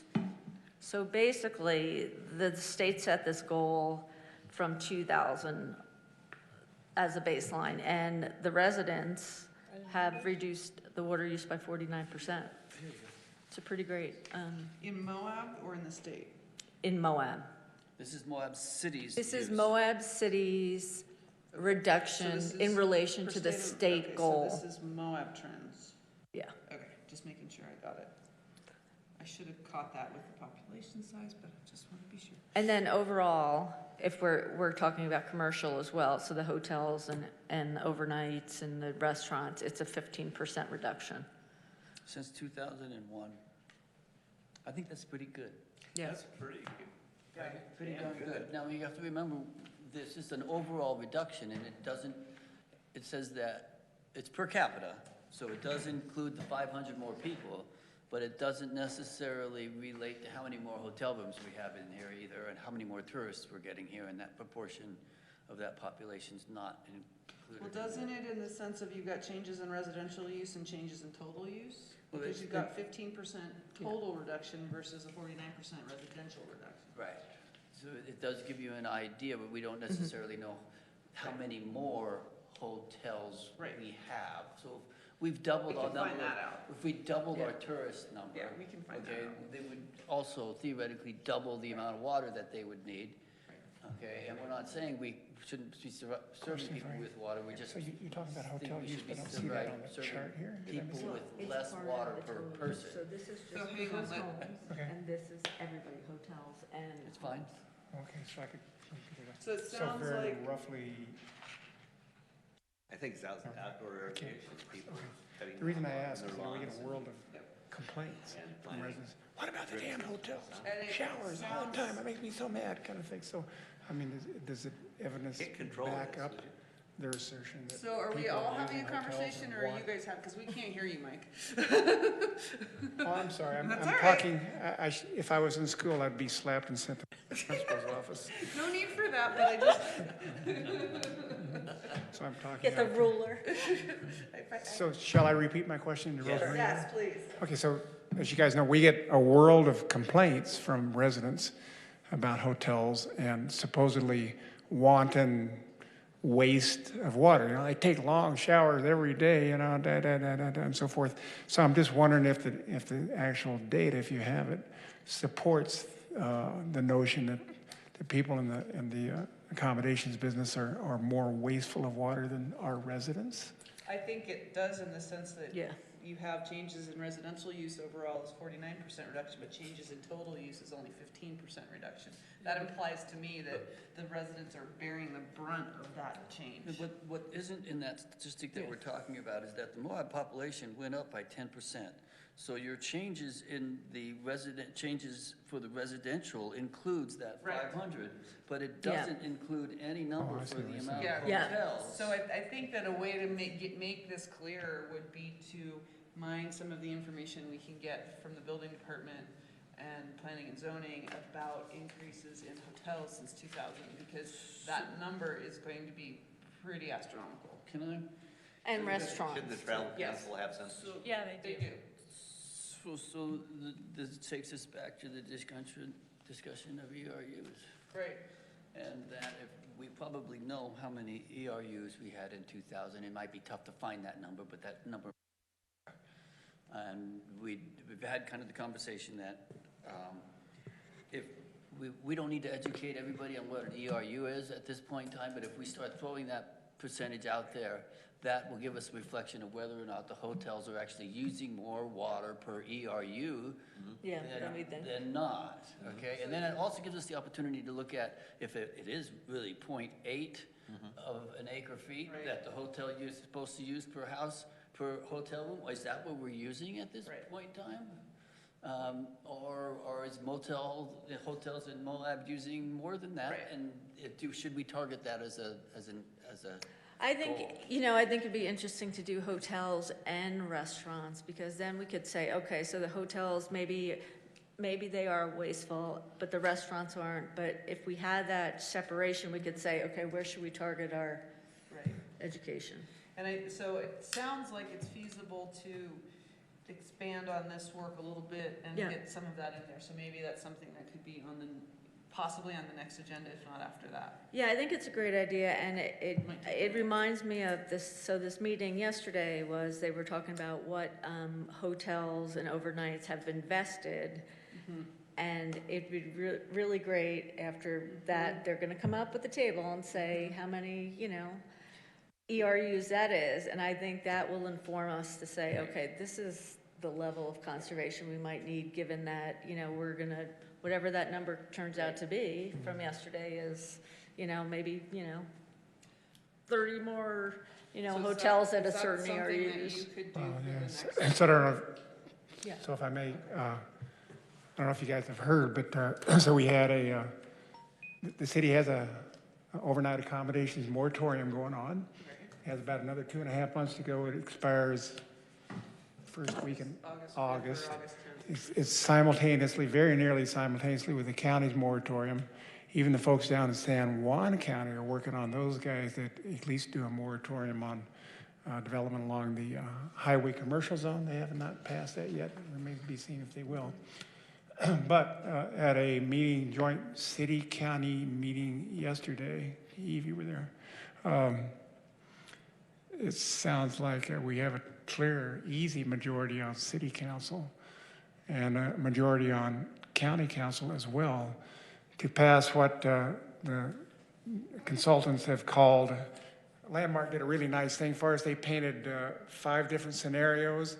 1 was no change, and 5 was stop all new accommodations, and several degrees in between. Thank you for using less inflammatory language than they did, though. Because the language they used was extremely biased. They said no Yeah. growth, which what they really meant was No overnight accommodations. Which is a whole different growth, yeah. thing. Oh, it's a But whole anyways, different thing, so yeah. thank you for using All of us that that were terminology. working that knew that that's Yeah. what we're I talking know about. We're that, not trying but to still, stop. that, anyway, pet peeve of mine, thank you for, keep going. Okay. Well, anyway, so at a town hall meeting a week ago, maybe, it kind of settled out that what appeared to be the most popular plan was option 4, which basically is kind of stop all new accommodations growth, but not really. You could establish some so-called overlay zones in which you would say, well, yeah, you can do a new hotel if you're a good boy and you do this, this, this, and this kind of thing. So at the meeting yesterday, it was kind of interesting because people lined up pretty solidly behind option 5, which is a no new accommodation growth. So that's what Zachariah passed back to the land consultants to try to draft consultants on. So I thought I'm one of those who was for. The other critical thing is, and bless Evan Clapper's little pea picking heart, because a lot of us have been thinking this, but he was the first guy to say it yesterday. He said, well, do we have, in terms of overlays, which would soften the effects of all these things, do we have to do overlays before we pass a moratorium? And I have been told, when I asked that question point blank by one of the, not the chief consultant, but one of his sidekicks, do we have to define all the overlays and the conditions for them by the time we pass the moratorium, which is kind of runs us short on time because it's a lot of little details. And she had said no, and Zachariah said, she had said yes, we were supposed to do them, and Zachariah, and it became clear, no, we don't have to do it. So I think what we're going to do is just pass the ordinances easily before the moratorium expires, and it would just simply stop all new accommodations growth, period. There would be no overlays at that time. But that gives us time to consider each overlay one by one, in particular for... So I think that this is very timely then to expand Yeah, on this. exactly. This would be great. That Art is Okay. talking about. Yeah, super. So that then that gives not only some rationale for the water side, which that question, I was at that town hall meeting and the water question did come up and it was pretty much just shoved to In the fact, side. Rosemary, you may want to think about, I'm sorry, Cara. No, that's fine, go ahead. I'm sorry, I interrupted you. You may want to think about writing a letter to the editor in the paper, or maybe get Lisa to publish it as a note or something like that. But there's a lot of misinformation about here about water uses and so forth. So if you were backed by hard data, it'd be a really great story. And that's exactly what the point I was trying to make was I think this would be exactly the kind of information that the group I was in at that meeting was told, well, we don't have time for that right now, we'll deal with that later. Right, that's So what I we're think going to do. even if it's slightly imperfect or it has some caveats to it, I still think it's very useful. So I think that's where we're headed, information to get just out so to you the guys will know. public. Yeah, I was planning on doing a little water and also paving paradise, kind of an article too about Okay. these hotels and all the Okay, asphalt. so you have homework for the next meeting. And thank you. I only have one comment on Yes. this at this point in time. This should not be Rosemary's job. This should be the Public Works Director's task. We don't have one. I realize that. I don't think there's anybody out there that can do it except for Rosemary. But this should really be the Public Works Director's task. We should be. Well, are you uncomfortable he doing should- it? No, or- she's comfortable doing it. I'm pretty sure she's comfortable doing it. I mean, I think we need her to do it, and she can give it to the public works director when that person comes on board. When that person comes on board. And hopefully they'll really think water conservation is important. But no one asked if I had any questions for the new public work director's interview. Well, actually, that brings up another good point of, I think this is exactly the kind of information that we need to help make Thank you. sure that that this group and the city can explain to the new public works director how important water conservation is. So I You know, think that would be really helpful. That's a good point. I think the Water Conservation Board should maybe be asked to submit some questions when we interview new people, because, I mean, I had to go when we were interviewing a new planning director and say, is anybody asking sustainability questions? Because we keep getting staff in here that, may not be up to, state of the art on what's new building and what's new green infrastructure. We have people that, haven't stayed current in their field. It's not helping our cause. So, You're talking about asking questions. Questions, when a new staff person comes onto the, like today's interviews for Public Works Director, were there any questions about water conservation? I don't know. And I asked, I remember asking the chief when we hired the chief last time, if he had any thoughts about conservation and green through police work. I mean, just as a thought question for him to do it, and he didn't. And I didn't expect him to have any answers, but still worth asking. so he went out and painted all the cars. Although I have to say, Brett did already ask me to look for grants for electric vehicles. Okay. Not vehicles, but ATVs. So, because I suspect that Mike's gonna need all of the next 25 minutes to do Well, this. Carl, let me offer this.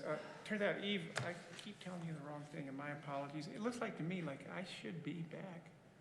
Hey, June? What month is it? Let's see. So our next meeting would be the 12th, the second week, is that correct? Well, according to my little thing here, we're supposed to fly home from Anchorage late the week before, so I should be here for that. So if you guys want to just put No, this I off. don't. I'm dying to hear this. We can, if we need, so what I was trying to say was, before you get going, because I don't want to interrupt you to say we need to stop, I just wanted to very quickly, go over what needs to be on the next agenda, which includes the HSA water budget discussion, follow-up on that stuff. It includes the fact sheet changes. It includes going over the spreadsheet regarding articles, the stuff that Jeremy was talking about.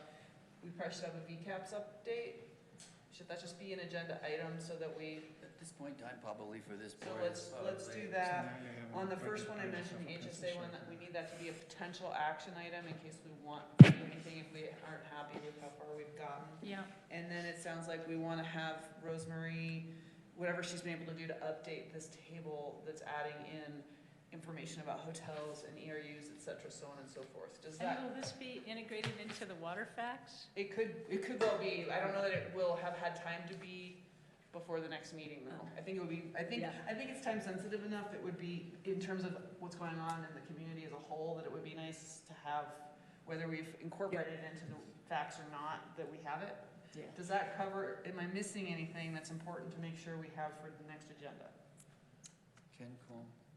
Well, that That's was, first. that was. Oh, the first. HSA, sorry. Yeah, we have that. HSA, fact sheet, VCAPS, archives, water plan update, and trends. Trends, does that, and then the HSA one is a potential action item in case we feel we need to do that.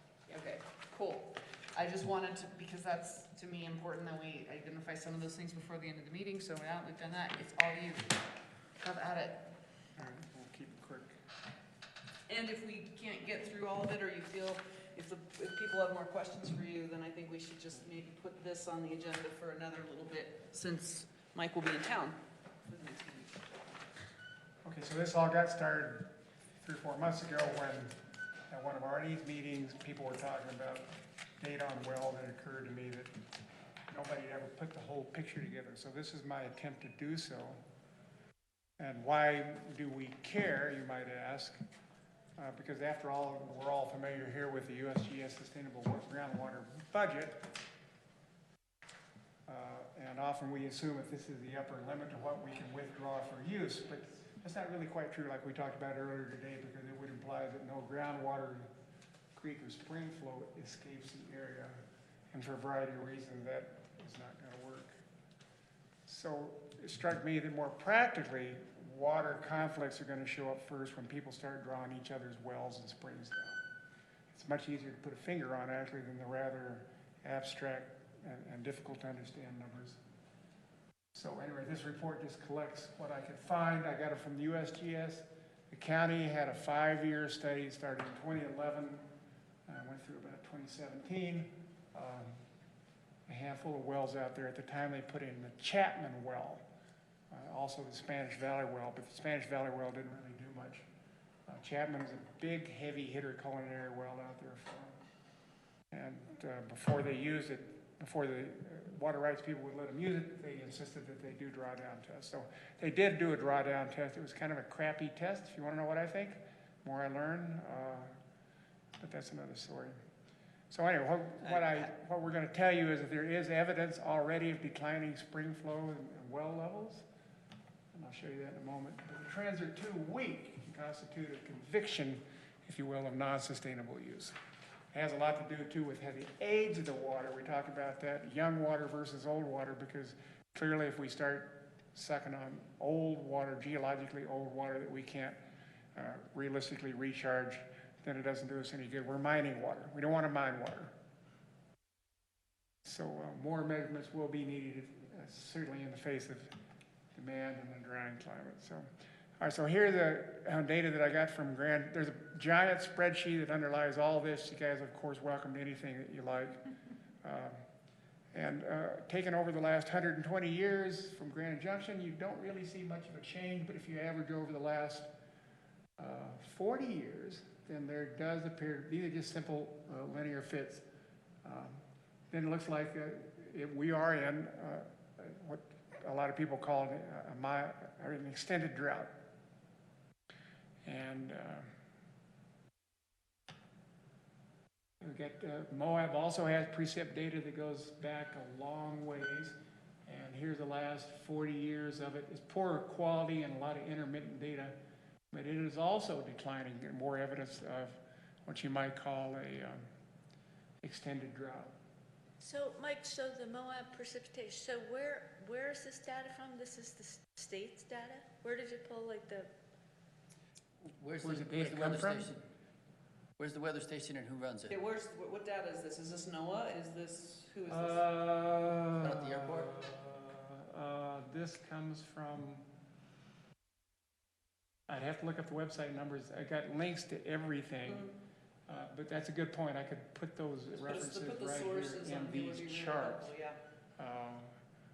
But this is actual Moab observations, okay? But it so might be at the airport. Might be, versus- where, Yeah, geographically were the observations taken? Good question, I don't remember. I have to look at it for you, somewhere in the area. but that would be a good follow-up to add to this, I think. Correct. Because what happens in Castle Valley is a little different from what happens in. Oh, Moab, yeah, just a little and in different fact, from if you what try to happens in Grand correlate, Junction. I tried to correlate Moab temperatures, the snowfall data up in the mountains, doesn't correlate.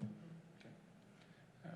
So here's Grand Junction monthly temperatures, thinking, do we see evidence of heating? And over the last 40 years anyway, I can't see statistically anything particularly observable.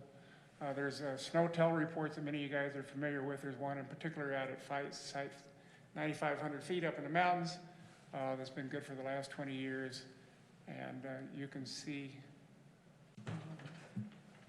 this wet year that we had here is going to look up here somewhere. Yep. And last year was which doesn't really quite show up here, very dry, those tiny values. And so this will be an interesting data point in the next year to follow to see how quickly wells and springs may or may not recharge. And here's a report that I extracted out of Kansas Mountains, which just goes to show, as Arnie pointed out earlier, most of the precip, here are the contour maps.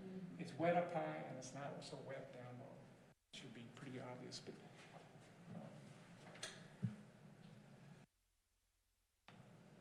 oops, that's the wrong button. Let's see. Yeah, okay. And there's Mill Creek flow data. These are all USGS gauges. The gauges are, some gauges are in operation for some years, others are in operation in other years. So here,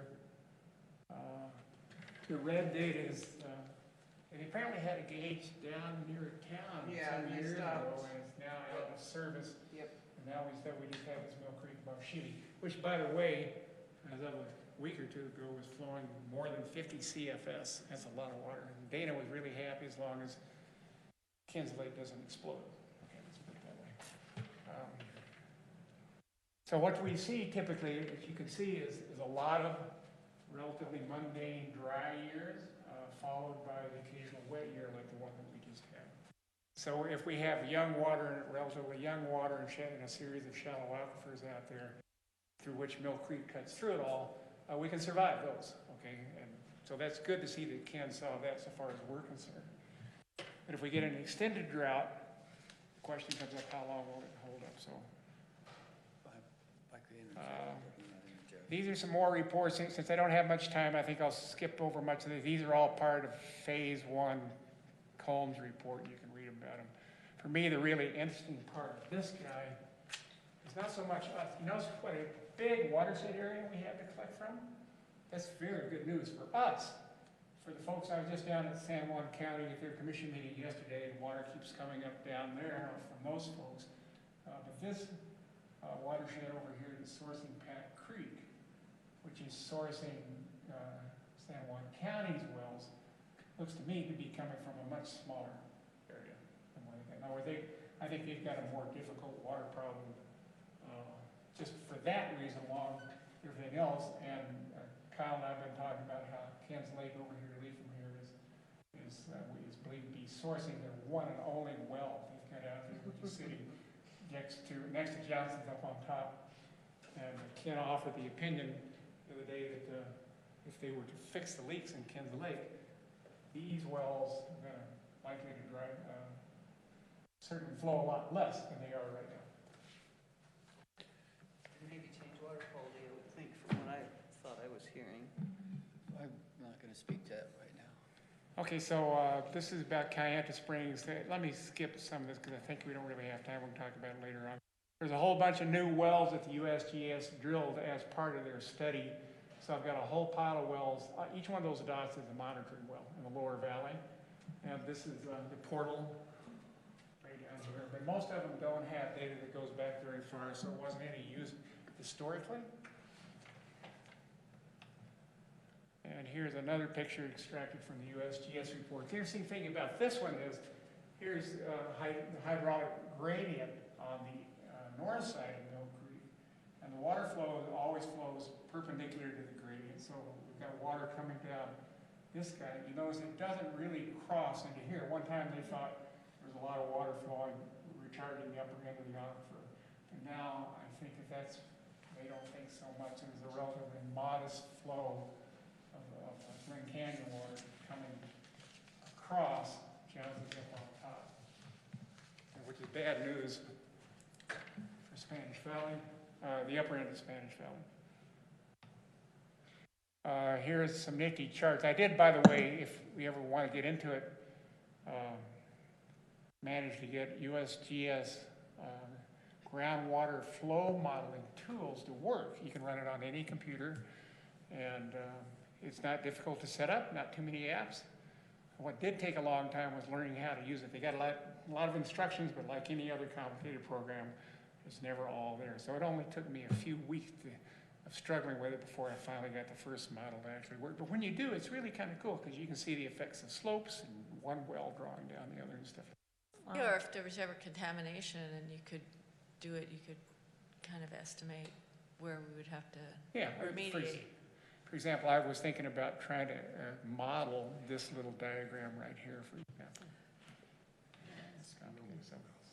Anyway, so here's what I did. Here's the wells that I picked up. This is the so-called northwest part of the study area. What I liked to do was break the wells into kind of geographic areas. So this is the area at the northwest part of the valley, up near the river. Well, there's a portal again. There's all the monitoring wells, how many observations I had from what area, what aquifer they're in, and how deep the wells are. So in this area, all the wells are relatively shallow because the groundwater is high out near the river. So I'm told that the river is a sink for water most of the time. And in very high flood spree years, it can actually recharge. So could you go back for a minute? So one was vertical feet. What's so like MW? MW, which one you look at? MW2 is a name of the well. Monitoring, for example, Moab well 2, okay. Or monitoring wells. A monitoring well. 2. Okay. The most far and away, the most common monitoring well were USGS wells. Okay. So I could have said USGS monitoring well 2 because that was the vast majority of the monitoring wells. I omitted the USGS part of it. There are other wells, monitoring wells, the county has, and I did tag them with GWSSA monitoring well. This reads monitoring well number 2 is relatively recently gone in, which means I don't have historical data. It's drilled in the valley fill aquifer. Most anything down that way is going to be that case. Anything up against this edge tends to be Glen Canyon stuff, courtesy of the French drain that we've been talking about.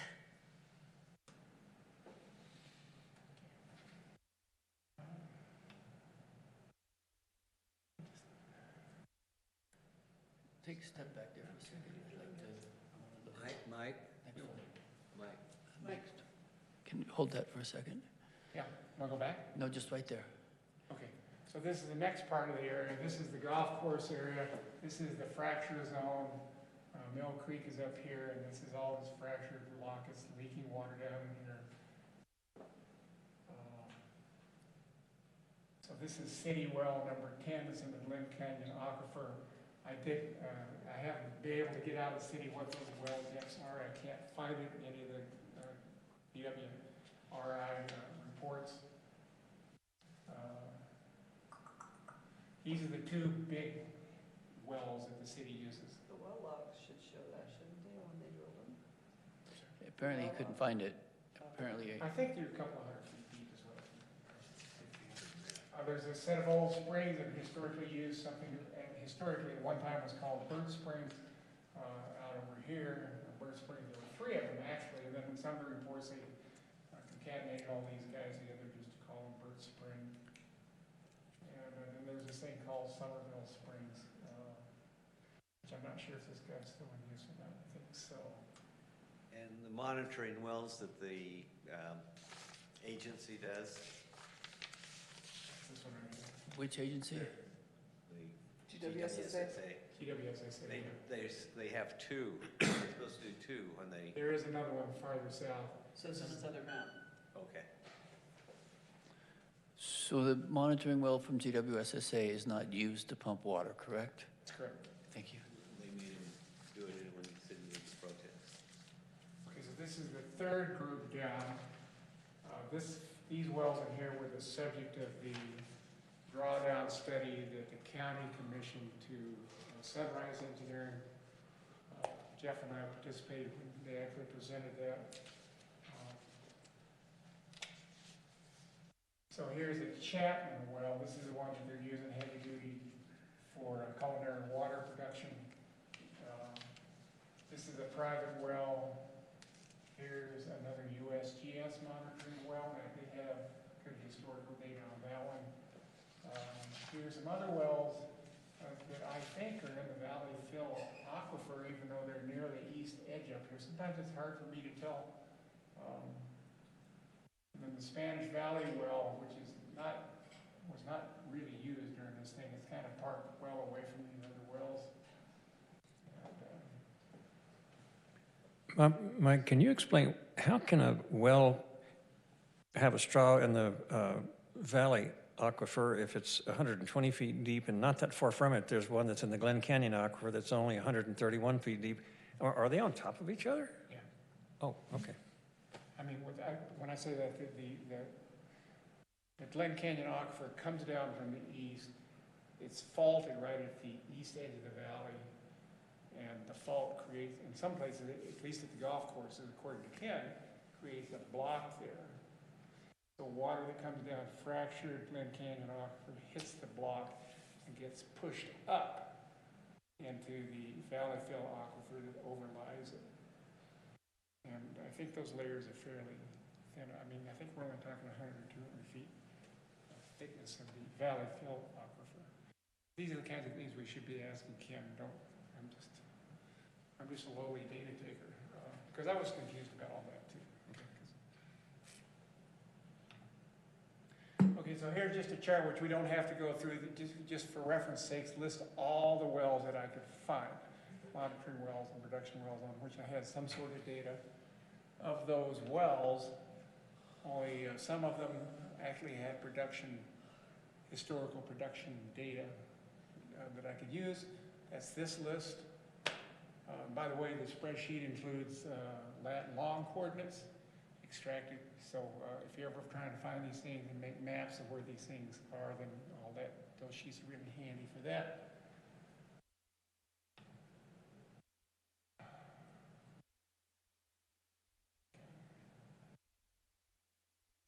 And then finally, of the wells that had historical data, I grouped them as I've shown you already. The so-called wetlands group, golf course springs, golf course wells, and the so-called Johnsons up on the top group. So I'm about to show you 4 complicated time series plots now of these 4 groups of wells. So should the county monitoring well 2 be labeled GWSSA monitoring well 2? Because I'm just a little bit this one, because you were saying you labeled which ones were GWSSA. Do you mean GWSSA there since they're the owner? Correct. Okay.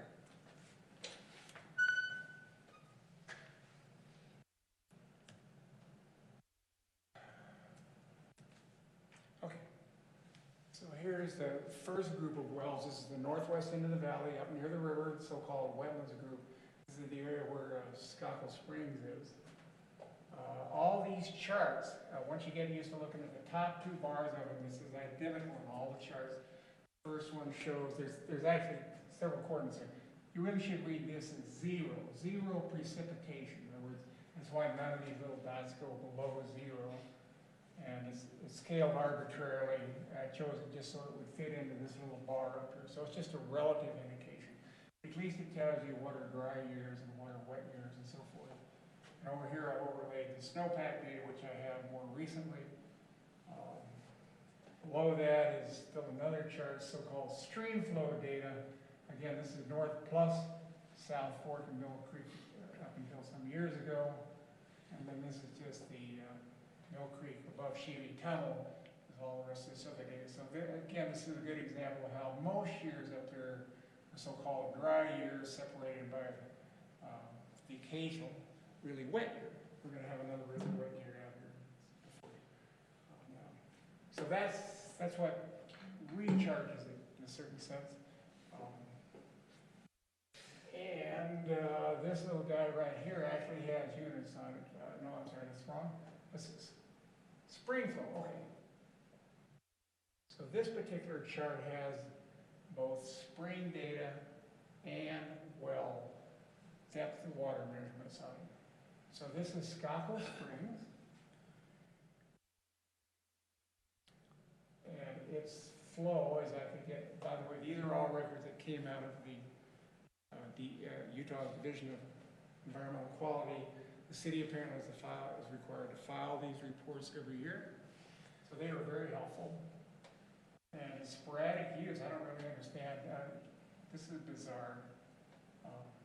But in recent years, Skakel seems to be recorded more reliably.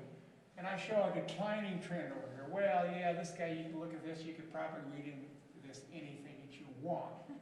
But that's why I say there's no statistically rigorous justification for what it's. Skakel was partially owned by the city, and the city purchased all of the spring. So that's probably where it starts picking up better data. Oh, yeah. So you don't have earlier data as often? Because it wasn't. Oh, they didn't purchase the rights until later, is that what you said? Yeah. Oh, really? All of the rights, they had some. They had some of the rights, but they didn't have all of Skakel, but they now have all of it. Oh, right, okay. That's why it's. Well, don't they, even now, don't they have, in the winter months, aren't they required that they go into the wetlands out there? That's coming from Moab Springs Ranch. And there is something else that I can't remember. Anyway. All right, so then there's a couple of monitors, a monitoring, USGS monitoring well number one. Yeah, there's another little spring.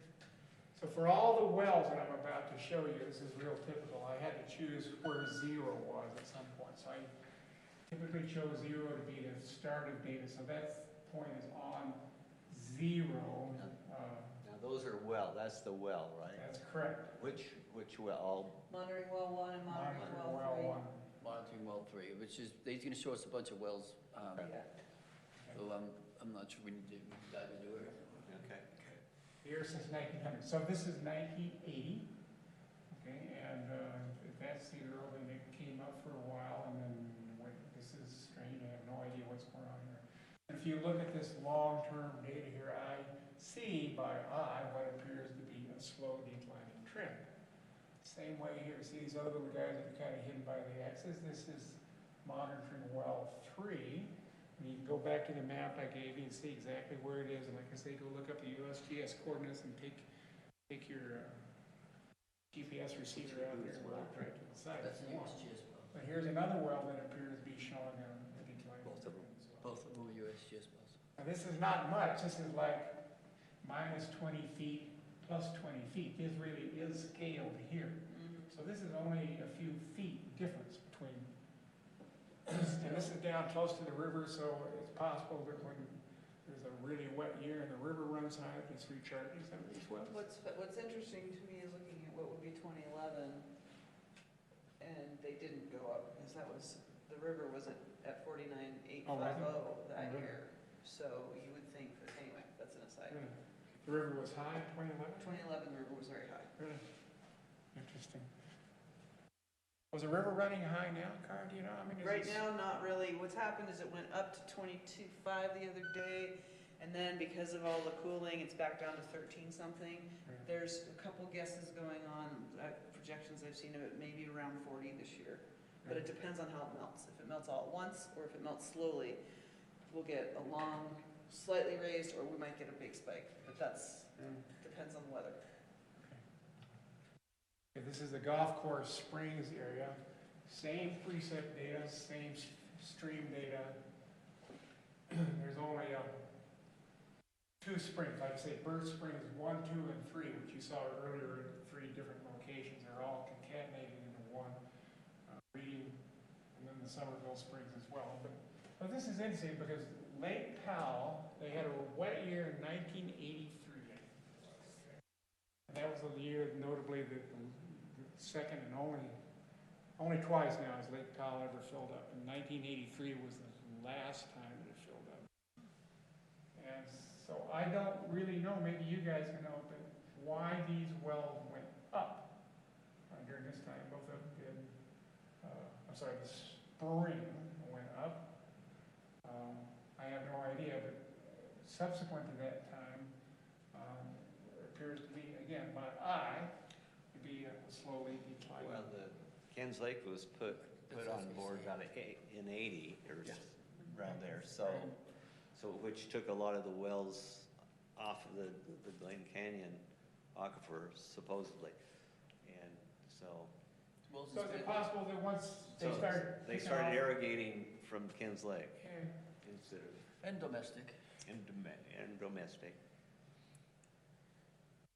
Couldn't there be 2 counteracting things that are going on here? Because Study here, you'll know we're at 401. I'm fine with it as. all right, so Well, but that big jump is yes. That's interesting. looks All odd. right, so real Those are quick. springs, not wells.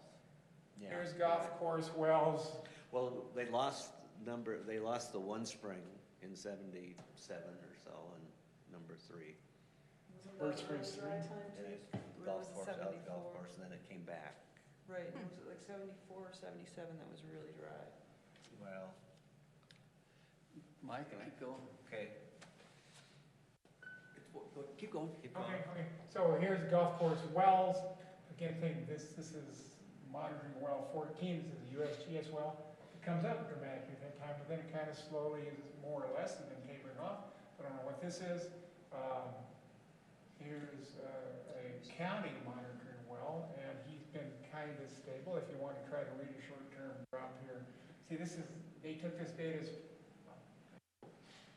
so again, here's monitoring well 13. If you look at it, again, this is 20 feet between here and here, and 20 feet and so on. So to by eye, it looks like it's slowly declining. But is it enough to convict them by? I don't think so. Now, Dana gave me this. Ken's Lake was built in the late 70s. By in the early 1980s, they started discovering sinkholes in it, and Dana says they put a world of concrete into it to try to stem the leakage. And Kyle, you can tell these guys, you told me that over the years, they've characteristically put mud in Clay, the clay bentonite. And there, wasn't there in the 90s, I remember when I first moved here, there was, they drained it completely and did something. They've drained it completely several times. Yeah. Okay.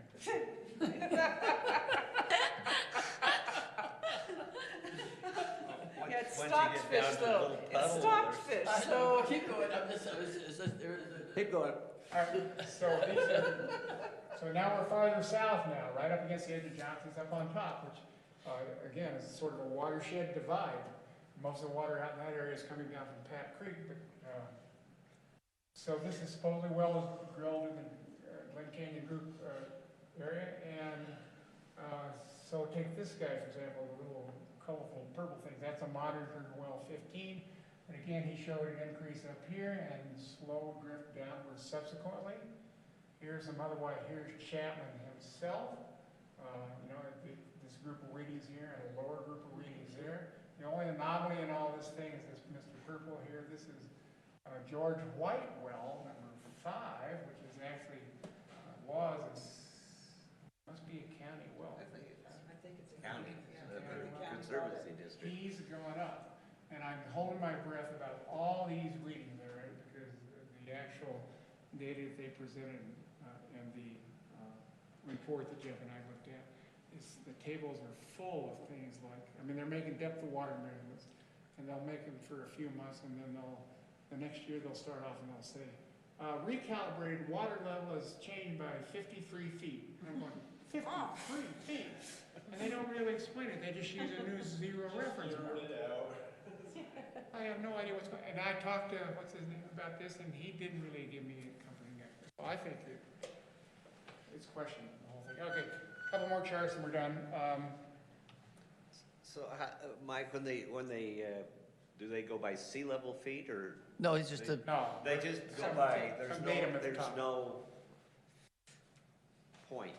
Well, in theory, it should be defined at surface elevation or some point on the casing or there something. is, when you measure it, you measure it at the top of the well, and you just Yeah. have a probe down there. I know, but if you start at zero again, I Well, mean, he's just started, yeah, this is true, how, when they recalibrate Yeah. that machine, then it throws everything off. yeah. Okay, so there's a couple different ways to do it. I mean, Moab City has a sonar on their well number 7, and it Yeah. was at 53 feet this morning, okay? But not, and some of these monitoring wells do have those that the city and the county use, because they're public water supply wells. But a lot of these ones that the USGS does, they go out once a year and throw the probe down, okay? Same time. every year. Same time in March, yes, about the same time in March. So you're seeing a different set of who's doing what, but what Mike's done is he's taken the first number that he gets in his time series and made that the zero spot. So if it was 47 feet down the first year, he'd made that the zero spot on this chart. And every year after was the difference between Right, it's the the change, first year or the change next above or below that Does that make initial sense? measurement. Yeah, okay. Okay, so here's the Valley Fill wells in that Johnson up on top area, same deal, most of them show this, again, this is only a 5 or 6 year period, but they show us slow decline, many of them. Here's one anomaly, this is your county's monitoring well, this is interesting, why did if everything's being drawn down, why didn't the monitoring well also being drawn down if the water table They was down? measured at a different time. I don't know. Here's some usage, they got pump rates and so forth, and sometimes you can. Is that a conservancy well? Yes. Monitoring well? Yeah, GWSSA's monitoring. So that's about it, so the, They monitor it in the winter, right. I don't know what they monitor. your button is bouncy, Yeah. it'd be bouncier. It's noisy data. It is noisy data. So anyway, here it kind of summarizes the trends that I saw. You can argue with them. I'm not saying legally defensible or anything like that. But, Is it, so what are the trends? Just to summarize, evidence of declining city spring flow, even if kind of noisy and ambiguous. The springs show more decline in recent years, but with a wet year, maybe they'll come back. We'll find out. Why do you put that in there? I was just curious when you did that. If it's a good year, if it's a good year, I mean, it's either going down or it's not. I mean, we either have a decline. I think what, We all know that if it's a good wet year, that there might be a bounce up, but I think but we what, haven't seen that, have we? Really? I Well, think, that's why I'm immensely interested in this year's data now, because I well, want to see. next year's data probably even more so than this year. And I think that's maybe why you're saying that is just, it is sort of an unknown. It gives us hope. Right. Even if it's That's false what I hope. said, that's. Even I'm if not it's sure we false need hope. hope. I'm not Right, sure. right. That's what That's Ken's what I'm arguing. I'm not sure we need hope. We don't need hope. If we see a lot of snowfall this year, and the next year the wells come up, then it's good evidence that Ken's right, that we're seeing But if water, we don't, rapid then it water tells flow us through a lot of something. fractured sandstone, because if it has to come through a matrix, it will take years, decades, centuries to get here, okay? I do like your statement there that some of the uncertainties in some of these wells could be due to Ken's Lake leaks. Yes. It's true. Okay, so anyway, there's evidence of declining well to keep an eye on, and obviously, keep an eye on it, more rigorous, more accurate monitoring and so forth. I'm stunned about how crappy stream gauges are. Maybe I should learn more about how they work, but it's amazing the number of times I turn to US DWRI monitoring sites, and I'm getting bogus water, or not. I mean, I would like to see better stream gauges that are more reliable. I've offered to Dana, by the way, I'm a double E, you know, I can fix a lot of stuff. And she said, oh, that's nice, Mike, thanks, but we'll take care of it. Meanwhile, it's shitty data, all right? And so that's about it. Because, Thank you. thank you. So the last thing you have on there is to potentially factor some of what you've got going on in here into the groundwater management plan. Is it also something that, does the board feel like we should be referring to any of this in this? Not at this time. Okay. I'd like to hear Levi's take on what the Springs have said over the years. Well, and it could make sense by 2021, I think it is, when we have to do that we may or may not want, but I just wanted to Did you raise that send point. that out?